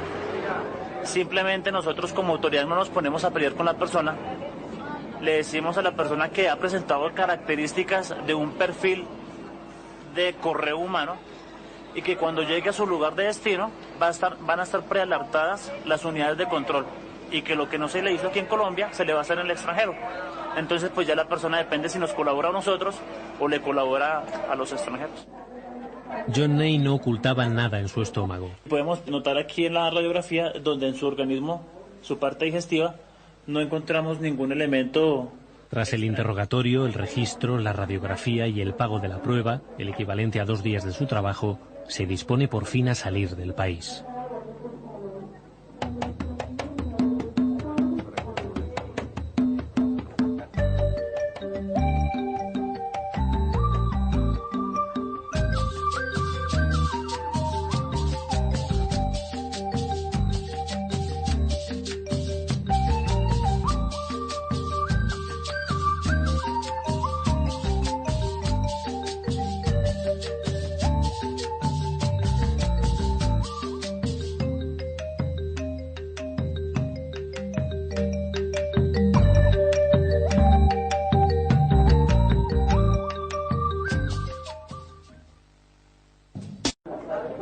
¿Primera vez que viajas? ¿A dónde viajas? A España. ¿Cuánto dinero viajas? ¿Cómo? ¿Cuánto dinero viajas? $1. Sí, dólares o de otro país. 1.100. Voy para donde mi hermana. 1.100. Voy para donde mi hermana. ¿De dónde es usted? De Pereira. Ya le voy a dar. ¿Ella qué es? ¿Sobrino suyo? ¿Es niño o niña? ¿Ah, su hijo? ¿Y la mamá dónde está? En Cali. ¿Por qué no viaja con la mamá? ¿Cómo? ¿Por qué no viaja con la mamá el niño? Porque yo voy para donde mi hermana. ¿Y usted en qué trabaja? Yo trabajo la pintura, yo soy pintor. ¿Qué es? ¿Pintor? Sí. ¿Pero pintura de cuál? ¿Pintura de brocha o pintura de...? Sí, o sea, lo que es... ¿Cómo se dice? Moldura.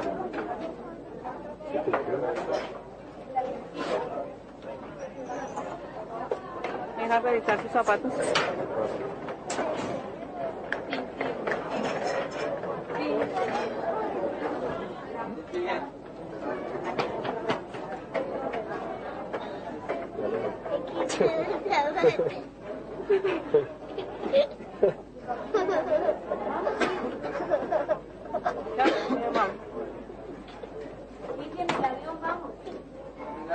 ¿Y usted cuánto gana mensual? Depende del contrato.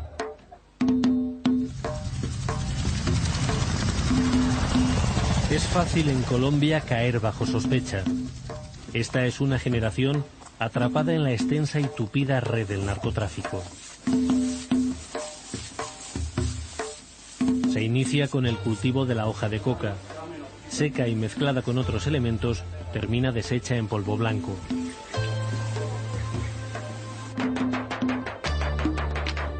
Cada año, según Naciones Unidas, fabrican en el país 330 toneladas. El 95% de la cocaína que existe en el mundo.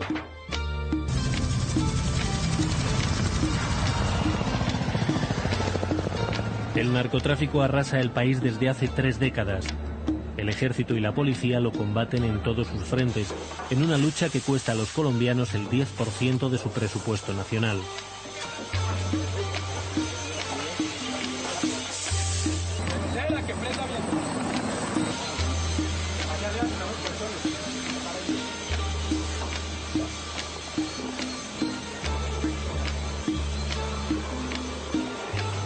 A cambio, la destrucción de laboratorios, la fumigación y la incautación de droga provoca pérdidas a los narcos de más de 30.000 millones de euros, unos 5 billones de pesetas según datos policiales.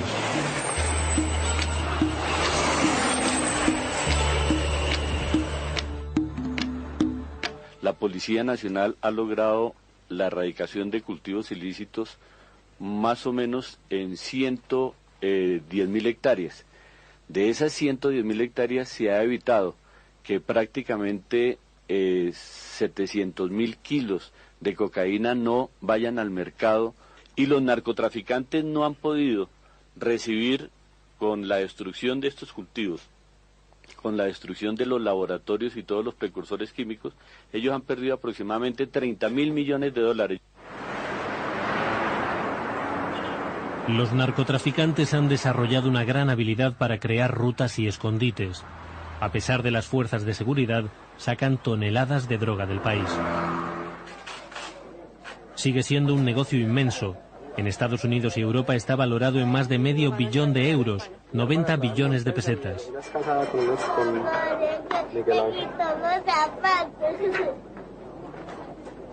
Solo un 1% de esta cantidad se queda en el país. Siga ya, mira, ya lo revisan, el cuerpo, y después se sienta y ahorita le devuelvo su pasaporte. John Ney es sospechoso. Sus respuestas han sido tímidas y se ha mostrado inseguro. Permítame. La funcionaria decide que podría ocultar algo y le retira el pasaporte. El pasaporte me lo tiran. Su vuelo despega a las 5, 3 horas más tarde. Empieza para él una espera inquietante.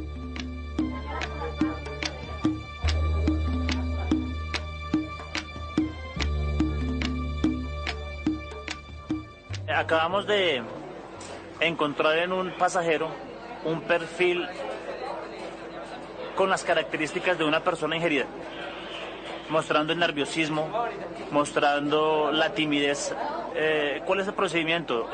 Lo sacamos después del cuestionario que se le hizo y se llevó al centro médico para llevar a cabo la radiografía, la radiografía de abdomen. La policía detiene en el aeropuerto de El Dorado un promedio de 6 correos humanos cada semana. Los exhiben como si fueran trofeos y los graban con la mercancía requisada. Una forma extrema, aunque habitual, de pasar la droga es ingiriendo pequeñas cápsulas que contienen entre 10 y 20 gramos de coca o heroína.